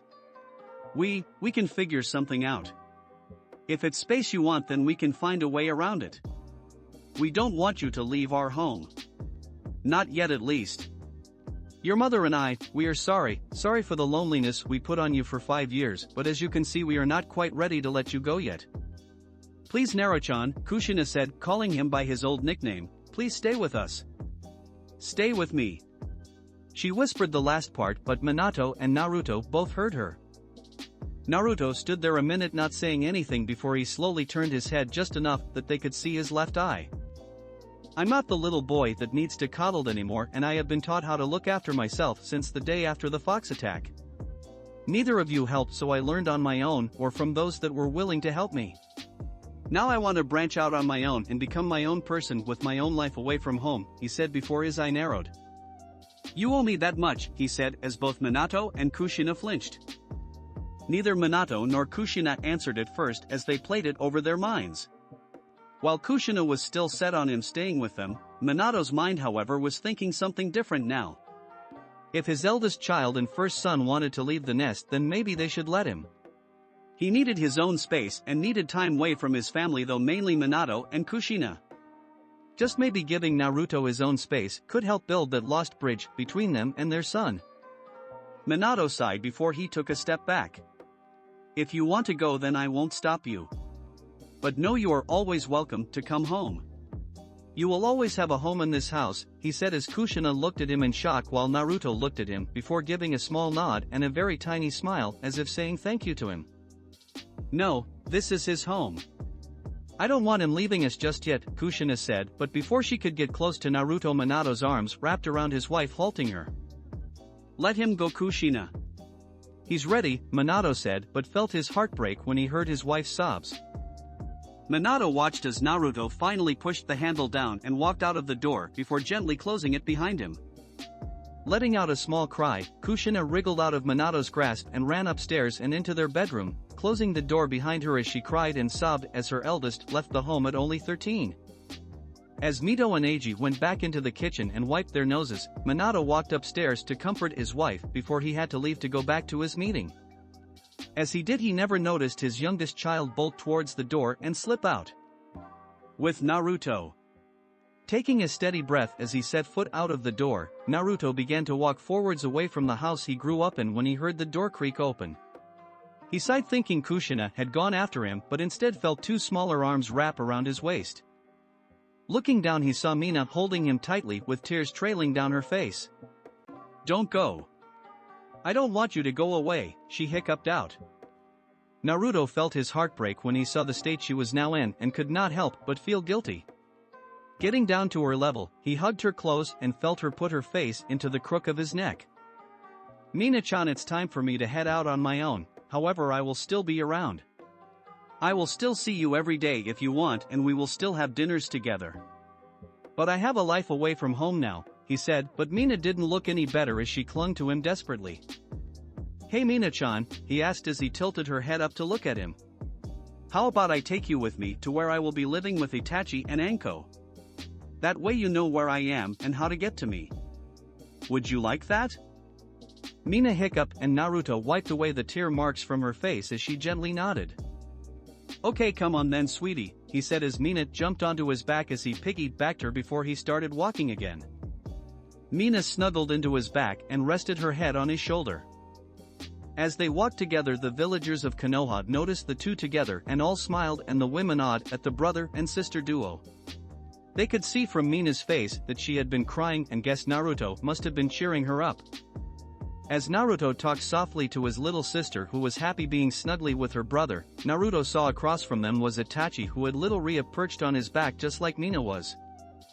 Naruto appeared next to Itachi and nodded to the Uchiha. "You too, huh?" he asked as he nodded. "How did they take it?" "My mother was what I expected. She was shocked, but she understood the need for space, though she did cry and hug me for 5 minutes asking where her baby went. My father was not happy and told me I was forbidden from leaving. As you can see, I did not listen and left. Sasuke was upset, but I told him I would still see him most days, though Ria clung to me. Yeah, same here. The twins took it well, as did my Tusan, though Kasan was not happy and wanted me to stay home. Mina clung to me as soon as I stepped outside." Itachi nodded and both walked quietly with one another while their sister chatted to one another on their backs. After 5 minutes, they eventually made it to their new home. It was a decent-looking apartment building with 7 floors to it. It was a creamy-colored building with a light red wooden roof on the top. It looked relatively new and was one of the better looked-after apartment building in the Konoha, since some tended to be a little worn. It was only 15 minutes away from his old home. Both boys entered and walked up all the flights of stairs until they entered up on the top level. They walked down the corridors and with their news key opened up the last door on the end of the hallway. As soon as they entered, they saw Anko sitting on a couch they had bought together eating a late breakfast. She looked over and grinned when she saw them. "Yo, it's about time you got here. And you brought the little munchkins too," she said happily as she grabbed and spun Mina and Ria around, making the two girls laugh, forgetting their earlier sadness as the purple-haired older girl cheered them up. "Can we keep them?" she asked and mocked pouted when Itachi and Naruto shook their heads. "As nice as that would be, I don't think our parents could handle another child leaving the home." Anko winced. "That bad, huh?" "Pretty much," they both said before they went to put their things away in their new rooms.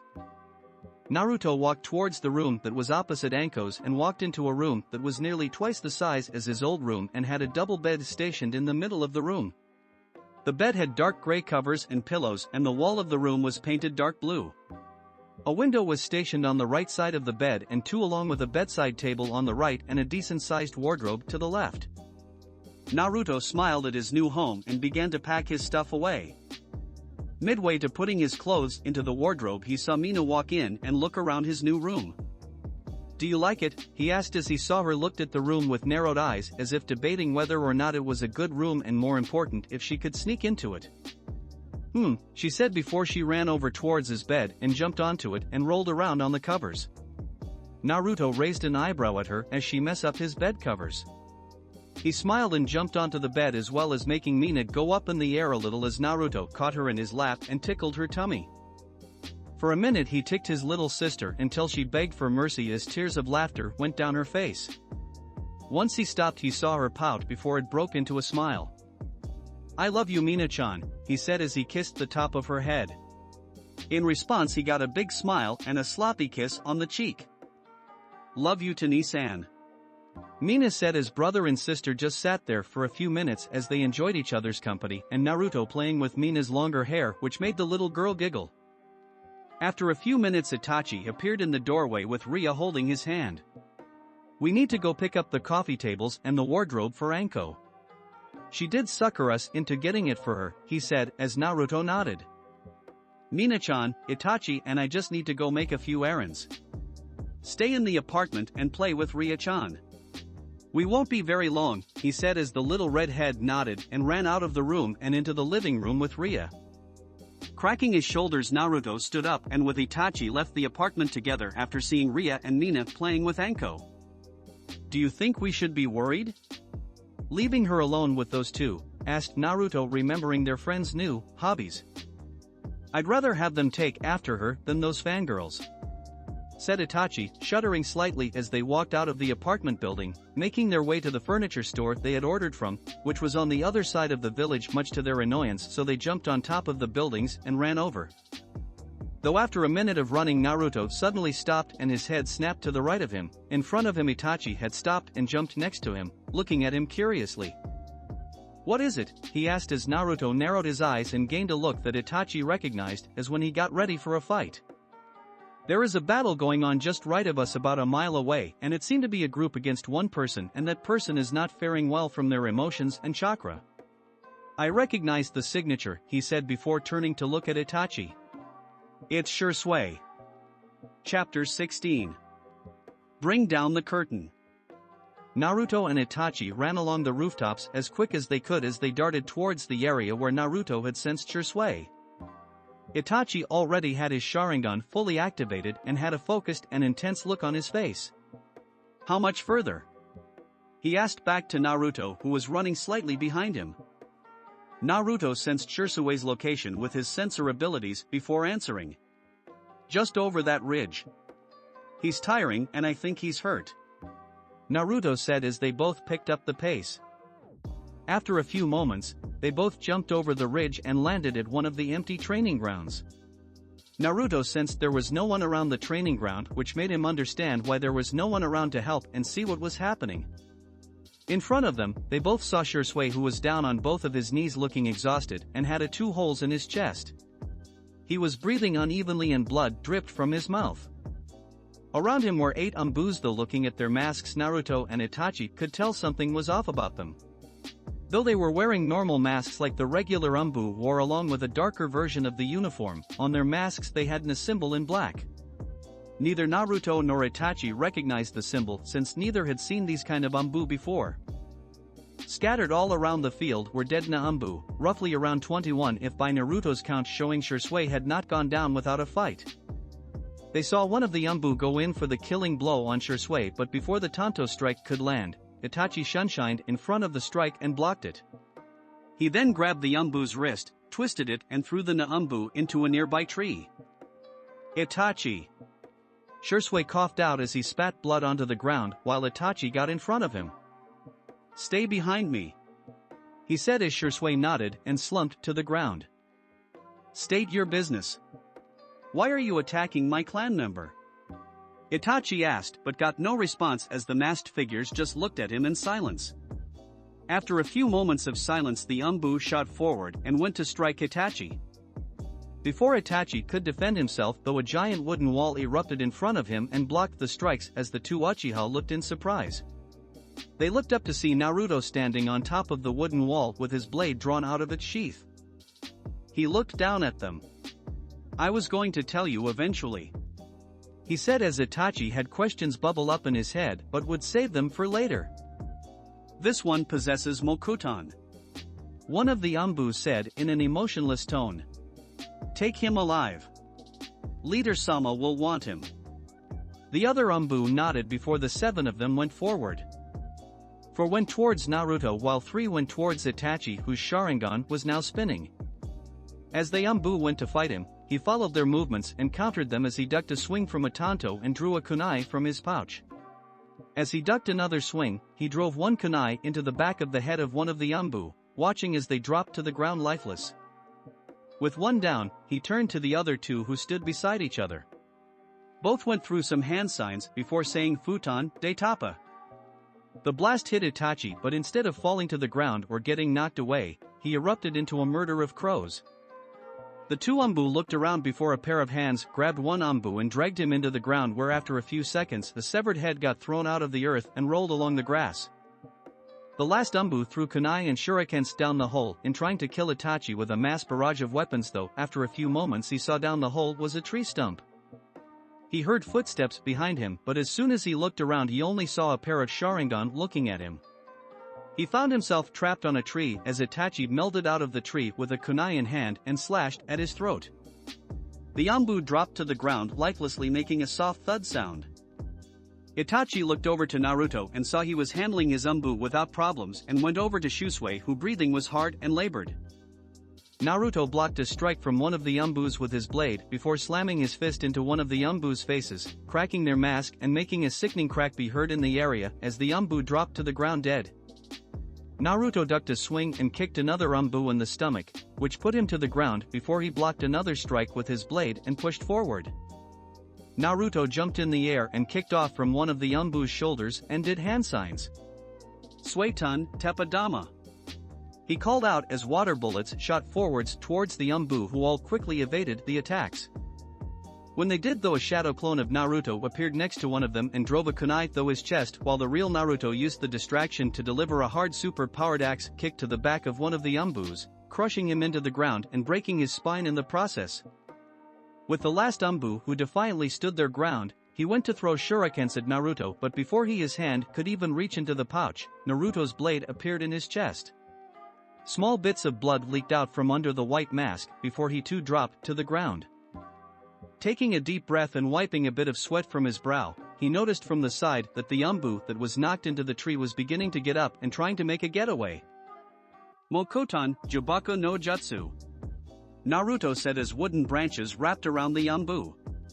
Though before the Anbu's arms were completely locked, the Anbu dug their hand into their pouch and put a small pill into their mouth.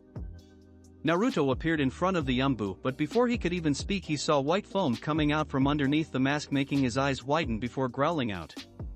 He tore the mask out and saw foam coming from the mouth, indicating he had taken a cyanide pill. Damn it! Naruto said before he let the body go, when a green seal glowed on the Anbu's neck and the body was suddenly set on fire as any remains of the Anbu was destroyed. All around similar actions were being done around on the other Anbu as they all were set alight. Whomever they belonged to knows some knowledge of seals, Naruto thought before he made his way over to Itachi and Shisui. When Naruto crouched on the other side of Shisui, he saw the two holes in Shisui's chest and knew immediately there was no way he was going to survive. He looked up at Itachi, who looked at him for a moment before Naruto gently shook his head. Itachi's face fell as he looked back at Shisui, who was getting very pale and was coughing up more blood. Itachi, Naruto, listen to me, he gasped out as he motioned for them to lean closer. These Anbu were not regular Anbu. They were part of Danzo's root shinobi. They have been brainwashed into becoming emotionless tools at his disposal. Danzo has this belief that every part of the village needs to be militarized and believes he is the one that will bring Konoha to greatness. All he wants is more power and for Konoha to be under his thumb. He then looked at Itachi. I tried to go to the clan and use a special genjutsu on the clan members that are revolting, but his root Anbu got to me first and tried to take my Sharingan. Why go after your Sharingan? Itachi asked as Naruto was shocked at the part about Uchiha's revolting against the village. Shisui took a long and ragged breath before both watched in amazement as his Sharingan morphed and formed into a four-sided shuriken.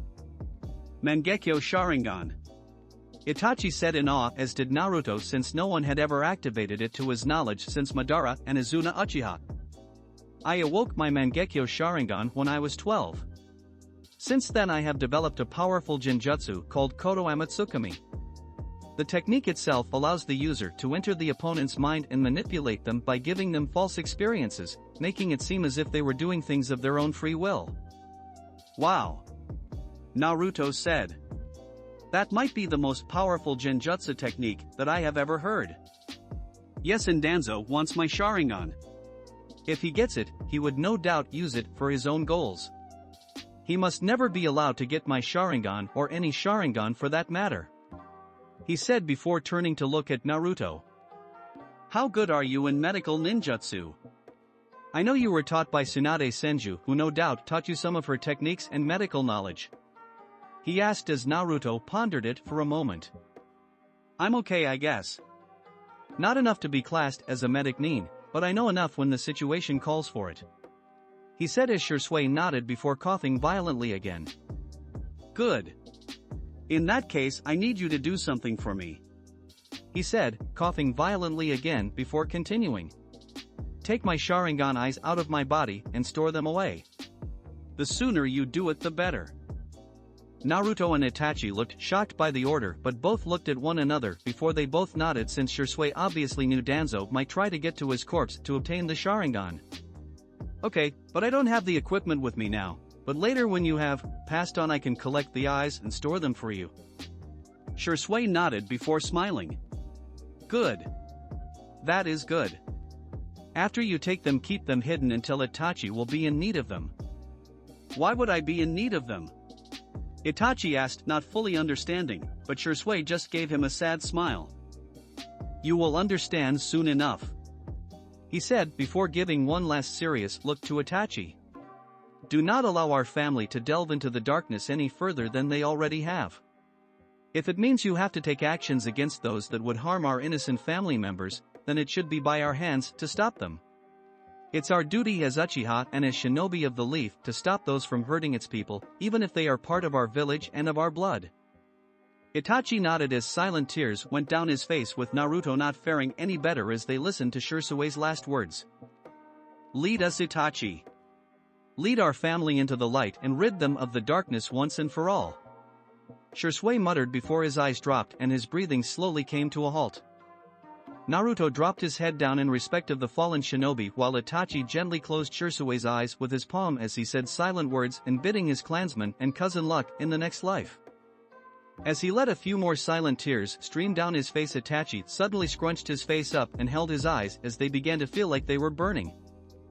Naruto was alarmed and was about to ask what was wrong before he saw Itachi look at him with his Sharingan activated and watched as the three tomos slowly began to move inwards and formed a three-sided pinwheel. "Itachi, your eyes," Naruto said as Itachi took his headband off and looked at his reflection in the metal to see his eyes' new form. "Mangekyo Sharingan." The Mangekyo Sharingan is awakened through the trauma experienced from the death of a person very close to the Sharingan user, with the user normally having to witness or experience this firsthand. "So that's what Shisui meant," he said quietly. "Do not tell anyone about my new eyes," he said towards Naruto, who nodded. "As long as you tell no one about my Mokutan," he answered back as Itachi gave a nod back in return. They sat there for a few moments and saw that the burning bodies had now almost been completely destroyed and that there was almost nothing left of them. Collecting Shisui's body and sealing it inside a storage scroll, they both left the field and went back home, since they had eyes they needed to remove and needed to talk with the Hokage. Later on, Naruto and Itachi did not have to go to the Hokage's office to see Minato, since Naruto sensed Minato along with Kushina and the twins were at his new apartment, obviously wanting to see where he was now living and give their opinion of the new place. He could also sense Hiruzen was there as well, which was a bonus since they would need to speak with him too. As they walked into the apartment, they saw Naruto's siblings along with Ria sitting on their couch talking and playing, while Minato, Kushina and Hiruzen was chatting to Anko. Kushina was looking around the apartment trying to find faults in it, but to her disappointment the apartment was actually very nice in her opinion and thought at least her son would live somewhere decent. "Hello Naruto. I hope you don't mind, but your mother and I wanted to see where you now live, so we knew where to reach you," Minato said as he spoke a little nervously and scratched the back of his head. Though they were surprised when they saw red marks around their eyes indicating that Naruto and Itachi had been crying and were looking at them seriously. "Anko," Itachi said, getting her attention. "Could you please take Ria, Mina, Mito and Eiji into your bedroom for a bit? We have matters to discuss with the Hokage." Anko looked at them in confusion, but she shrugged and led the 4 children into her room. The 3 adults looked at Naruto and Itachi in confusion, wondering what they wanted to talk about. When they heard the door click, Itachi spoke. "Shisui Uchiha is dead," he said, getting surprised and wide-eyed looks from the 3. That was not what they expected to hear. "How?" Minato asked in his Hokage voice, wanting to know why one of his shinobi was dead. "We found Shisui after Naruto detected him with his sensory abilities. He was in some kind of battle, so we went as quickly as we could. When we arrived, we found he was fighting with a group of Anbu. Only we saw on their masks were the symbols." The 2 boys watched as Minato and Hiruzen's eyes hardened. "Danzo," Hiruzen gritted out. "We took out the Anbu, though Shisui had already killed 24 of them on his own, but his wounds from the battle were too much. He died a few moments later." As they recounted what happened, both Naruto and Itachi decided that they would keep the fact that Danzo was after his Sharingan, since it could lead to the discovery of Shisui's Mangekyo Sharingan as well as Itachi's.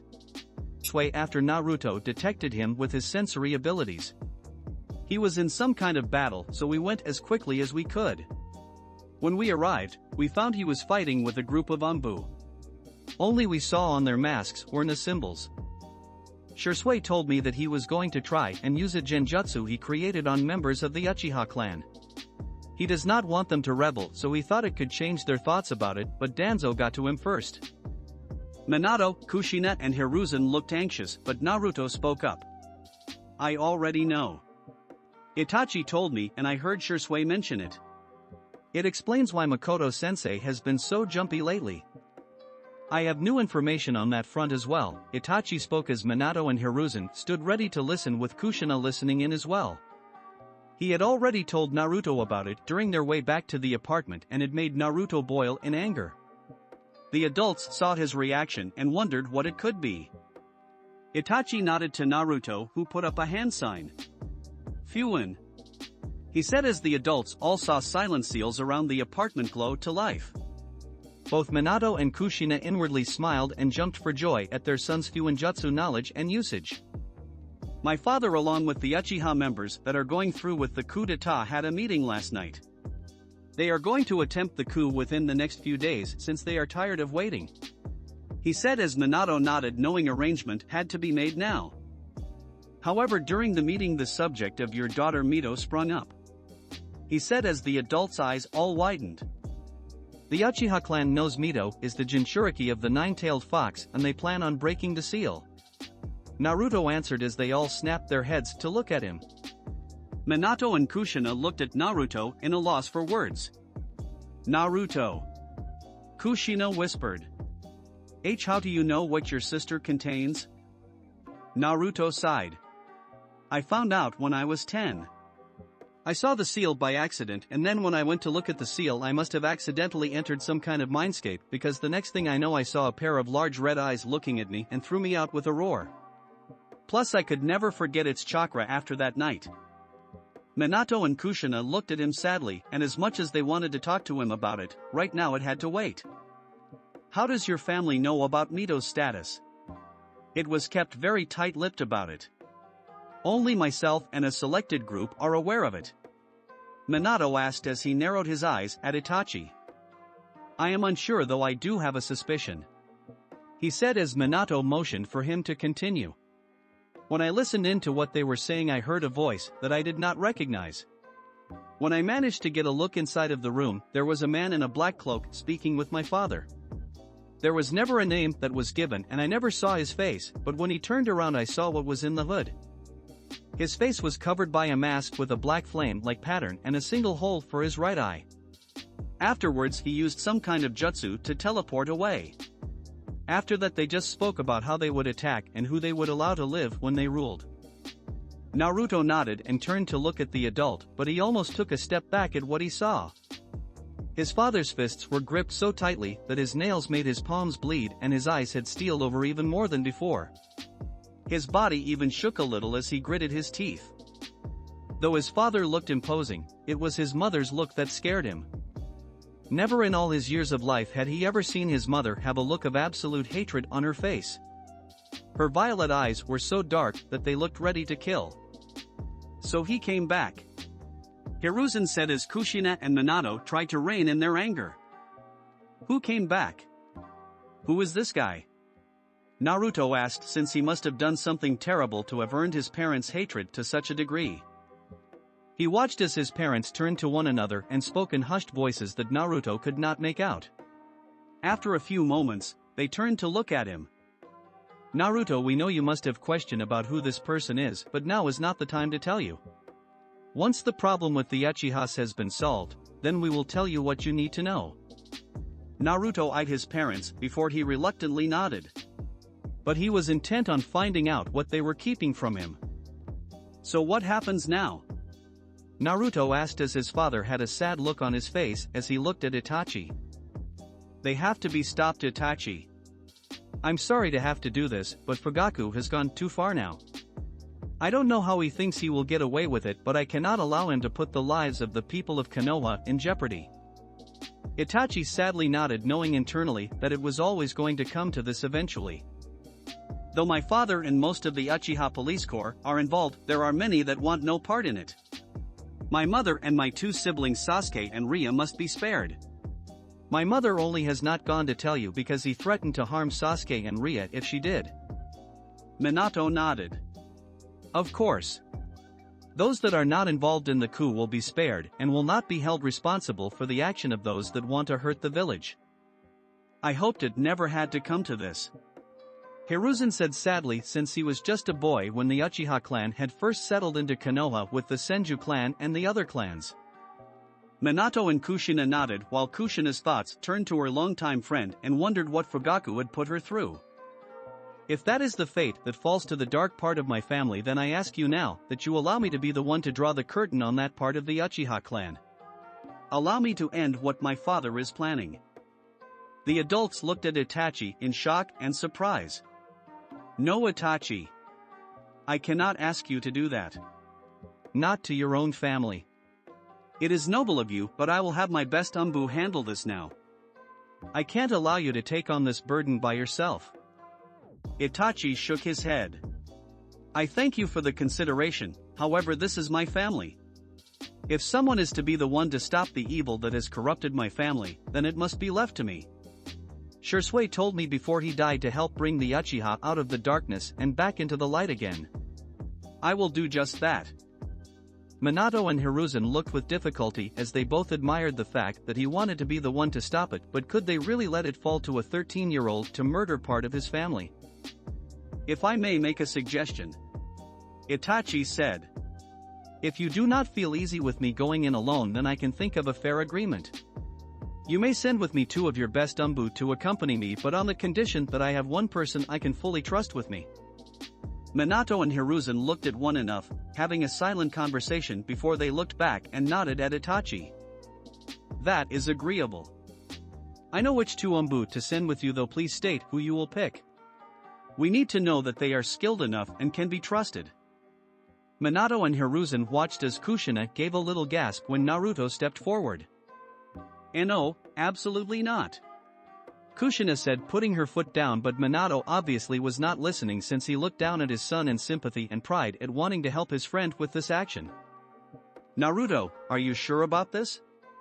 I know you are strong for your age and could probably defeat all Chunins and many of the Jonin of this village, but are you positive you want to help with this task? Minato asked, since it made him uncomfortable that his son wanted in on this mission. I'm positive. I won't let Itachi do this by himself. I will help my friend in this task, and I will not let him take the life of some of his family members all on his own. Itachi gave him a nod of thank you. There is no one I trust more in this village than Naruto or my other teammate Anko. They are the only 2 I would fully feel comfortable watching my back. The adults all looked with heavy breaths. While Kushina did not like it one bit and showed it by the frown on her face, she knew Minato had the final say in it. Minato and Hiruzen once again had a silent conversation between one another before Minato turned back to face the 2 boys. Very well, Naruto, you will accompany Itachi as well to Umbu to infiltrate the Uchiha clan compound and kill those that are attempting to join the coup on the village. Be at my office at 1700 hours PM, where I will give the briefing to the other two Umbu as well as get you fitted for Umbu gear," he said as both boys nodded. Minato then left with Hiruzen and a reluctant Kushina, knowing that plans had to make for tonight and protection had to be issued to Makoto and Itachi's siblings as well as Naruto's siblings. Kushina was not going to let a soul get to Mito on this night. When she got her children from Anko, she took Mito's hand and gripped it gently, but firmly as she led her away. Nina and Eiji were picked up by Minato as they waved goodbye to Naruto. As they left, Itachi and Naruto quickly went to Naruto's room as threw up some more silent seals. Anko was curious what the pair were up to, but before she could get an answer, they locked the door. Her eyebrow rose at the action, but she dismissed it as one of the weird boy things. Inside the room, Shisui's body was unsealed on the floor of Naruto's room as Naruto had a scalpel and some medic supplies by his foot as well as a jar full of an unknown substance. Taking a deep breath, he gently opened the deceased Shisui's eyelids and with the scalpel began to make incisions around the eye so he could safely remove the two Sharingan. After a couple of minutes of careful precision, Naruto had extracted both Sharingan from Shisui's eyes and put them in the jar. This liquid should conserve them and keep them from them alive, so to speak. Itachi nodded and took the jar before he took a storage scroll and sealed the Sharingan inside before he sealed that scroll on his arm. Where better to keep it safe than on your own body. That night, nightfall had arrived as the moon was high in the sky and many were on their way home for the night or were just starting to enjoy Konoha's nightlife. On the rooftops overlooking the Uchiha clan compound, four figures stood as everyone around them did not even notice they were there. All four wore masks on their faces that were porcelain white with various markings that represented an animal. This does feel a little weird being like this, Naruto thought, since being an Umbu was not something he actually planned on doing, even if he was just for one tonight. He had picked a black striped white tiger mask in honor of his summons. "Where are the targets currently?" Kakashi asked with his dog mask on, looking at Itachi with a crow mask. "My father is in the central manor while the rest are spread out through the compound. Half would be found in the east wing of the compound. The rest will likely be scattered, but with Naruto's sensor abilities we can find them quickly. My mother and siblings are at the Namake's house while the rest of the innocent Uchihas are at a safe-guarded bunker with Sandame-sama." Naruto was glad of that, since Hiruzen felt it was best he watched over the other Uchiha in the chance that Danzo might try to pick one of them off and gain a Sharingan. "Good, we don't want any innocent casualties tonight," Naruto said as Itachi nodded, as did Kakashi and the other masked Umbu who was referred to as Tenzo. Lying in Naruto's pouch was a tri-pronged kunai his father had given him to use to summon him in the emergency in case things went wrong. Minato wanted his son to be able to call in if anything that did not go as planned happened. His mother meanwhile had stuck to Mito all day and had even brought Tsunade and Shizune to the house to watch over her in case this masked person striked. He wanted to know what it was about this man that made his parents so angry and worried. Shaking his head of his thoughts, he saw one of the messenger hawks go overhead, which was the signal to move in. Naruto looked at Itachi and nodded before the four jumped from the rooftops and went to complete their mission. Kakashi and Tenzo paired together and took the west wing while Naruto and Itachi would pick off the rest. Naruto and Itachi ran along the rooftops and spotted three Uchiha walking together. "That's Yushiro, Inabi, and Tekka, three of my father's biggest supporters," he said as Naruto nodded and both began to ready themselves. As the three Uchiha walked alongside the road, they activated their Sharingan and looked towards the roof they were standing on. Only there was nothing there when they looked. When they turned back around, Itachi was in front of them and drove a kunai into Tekka's throat and kicked him to the ground as he bled out in silence. "Traitor!" Yushiro roared before the Shisui went through his chest and through his heart. He looked down at the blade before his eye rolled into the back of his head, with the last thing he saw being Naruto's Umbu mask. Inabi grabbed a kunai from his own pouch with his Sharingan flared with anger and swiped at Itachi. However, Itachi easily dodged and drew his tanto out from its sheath. He swung and took off the head of Inabi. With the three Uchiha dead, he nodded to Naruto, who quick unsealed some containment scrolls and sealed the bodies inside. Once it was done, they moved on to their next target. In that house, Naruto said as Naruto and Itachi burst through a wall with a surprised Uchiha about to have dinner. Before he could even react, Naruto had snapped his neck and sealed him in a storage scroll in a matter of seconds. It went on like that for the next 10 minutes as the rebel Uchiha did not even know what had hit them.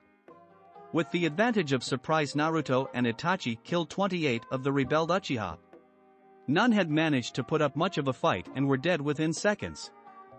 Naruto swung his blade and decapitated the head of one of the Uchiha that tried to strike him with a Tanto blade, while Itachi used his Kajin fire attack to pierce the chest and instantly kill his target. By the end of it, a blood-covered Naruto and Itachi walked silently down the streets, since they both knew that by now most of the Uchiha traitors had been dealt with. Naruto could sense Kakashi and Tenzo throughout the mission, and both were alive, meaning it had gone well for them. After a few minutes of waiting, Kakashi and Tenzo appeared in front of them, both blood-covered, as well as Kakashi held a few storage scrolls in his hand. He looked towards Itachi and gave them to him.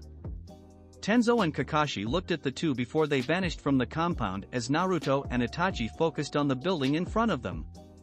There was just one left. Fugaku Uchiha. Naruto and Itachi walked towards the main house of the compound and walked inside. Naruto sensed for Fugaku. "He is in your parents' bedroom." Nodding, they both walked up the stairs and headed down the hallway. Itachi counted his steps before he stood outside his parents' room. He turned to Naruto. "I must do this on my own." Naruto did not need to hear any more before he nodded and leaned against one of the wall as he watched Itachi open the door to the dark room and walk inside. The door quickly closed behind him. As he did, Naruto made a few shadow clones to scout the compound and make sure all the bodies had been picked up, not wanting to leave it to chance. In room, Itachi walked inside calm and collected and looked towards his father, who was on his knees and staring through the window and had his attention on the moon. Itachi walked up and stopped just behind his father. "So you have made your choice. Your mother has chosen this path as well?" he asked. "Yes, she has, as well as Sasuke and Ria." Not looking towards Itachi, Fugaku nodded his head and kept his eyes fixed on the moon. "It seems I have failed this clan just like my predecessors before me. Perhaps you can finally bring our family's curse to an end." Fugaku then turned to look at Itachi ever so slightly. "You are the man of the house now. Look after your mother and siblings. The clan is in your hands now, and beware the masked one. He will try to influence you or anyone else in the Uchiha clan. I may not show it, but I am proud of you, Itachi." Fugaku said as behind Itachi's masked tear ran down his face as his grip on his Tanto shook. Taking a steady breath and calming himself with his grip on the Tanto reaffirmed, he drove it forward and impaled his father straight through the heart. Fugaku made a few strangled noises as life left him until eventually his body slumped to the ground, eyes and mouth closed as he went into the afterlife. Itachi sniffled as his breath became slightly uneven as he looked at his father's dead form, but steeled himself. He could let out his grief later. The man might have been a traitor, but he was still his father. He quickly sealed the body away and made his way out of the room, not wanting to be in it any longer. As he arrived outside, he looked towards Naruto and nodded, signalizing that it was done. "My clones have swept the area. All Uchiha rebels have been killed and stored. There are none left. Then it is time to go," Itachi said quietly as Naruto nodded in responses and quickly made their way out of the house and back outside. As the two boys were about to jump to the roofs, Naruto stopped as he felt a signature he did not recognize a little ways off from the compound, hiding in a tree. It felt like they were looking towards them. Naruto took a breath and looked straight over, but saw no one was in the tree. Though he could have sworn he saw the air from one of the branches ripple, almost like something got sucked away. "It's been a long night. I'm sensing things that are not there," he thought before he followed after Itachi. Namake's house. Makoto sat on one of the couches as her hands rested in her lap with her thoughts wild and full of concern for her eldest child. Sasuke too was asleep, having taken a spare bed that was set up in the twins' room. Kushina had applied so many barriers and protection seals around that room that when they all activated it looked like a Christmas tree. Kushina was sitting beside her friends with Tsunade not far from them with Shizune. Minato was leaning against the wall beside Kushina. Kakashi and Tenzo had already gone, filling in what they could, and that when they left only Fugaku remained and that both Itachi and Naruto were fine. This quickly made all of them in the room feel better, but was still worried for the two boys. I don't like this. They should have been back by now. Kushina spoke as she got up and started pacing. They will be fine. Those two can handle it. Naruto and Itachi are the best of the next generation. They can get this mission done. Tsunade spoke as Makoto nodded in agreement. I know my two students. I know that independently they are very strong, but together I have no doubt they would be near unbeatable. Kushina listened but continued to pace. As she was about to speak again, they all heard the door open and close and footsteps making their way towards them. They looked to the doorway and felt relieved when Naruto and a still masked Itachi walked in. However, all the adults felt sick to their stomach and ashamed of themselves when they saw all the blood that covered their children. Makoto and Kushina wanted to cry while Minato wondered if he did the right thing letting them do this. The mission is complete, Hokage-sama. Itachi spoke. The bodies of all the Uchiha are in storage scrolls that Naruto has sealed on his wrists. Naruto showed the seal to everyone as they all nodded. How many did you take down? Minato asked gently. It was Naruto who answered. About 28, while Kakashi and Tenzo took out around 25, I believe. Minato accepted the answer. There was no one else around. Just the team and the Uchihas? Itachi nodded yes, though Naruto looked a little suspicious but did not voice his opinion. His parents saw this and would ask him about it later. They gave them a brief run-through of what happened along with any added details. Once it was over, they watched Makoto stand up and walk towards Itachi. Itachi, take off that mask. She said gently, but Itachi did not move. In fact, he hardly reacted at all. Makoto had an angry look on her face. Take off that mask and look at me. She said with a bit more force laced in her words. After a few moments of silence, Itachi's hands shakily went up to his mask and took the crow mask off. When he did, Makoto sobbed and felt her heart break as she watched a flow of tears continue to run down Itachi's face. Not wasting a second, Makoto wrapped him in a tight hug as she placed her son's head in the crook of her neck. Itachi never spoke a word but let his arms wrap around his mother and just grieve, not caring that people were watching. Everyone looked in sadness, as did Naruto as he wiped some tears from his eyes and sniffled. As he did, he too felt arms wrap around him. He saw Kushina wrap her arms around him and held him close to her. Naruto relaxed into his mother and gently hugged her back, as well as she gently stroked the back of his head and letting exhaustion from the night finally take over. Later that night, after showering and getting something to eat, Naruto headed into the kitchen of the house since there was one last thing he had left to do. He wore some spare, comfy clothes he had brought with him. Makoto had taken Itachi into the spare room and would stay with him for the night, seeing that her eldest child needed her the most right now after what he had to do and taking the life off his father. Tsunade and Shizune had left for the night as they headed back home, while his siblings, along with Itachi's, continued to sleep silent as if nothing had happened. Walking into the kitchen, he saw his parents sitting at the kitchen table, both not saying a word. They looked up at him when he came into the kitchen and took a seat in front of them. You both said you would give me answers. I want those answers now. Minato and Kushina nodded, though both looked sad. They did not think they would have to tell him at such a young age, but their son was not like other children. They saw that now and knew he could take it. It was Minato who spoke and began to tell him. We will tell you the truth about that night on October 10th.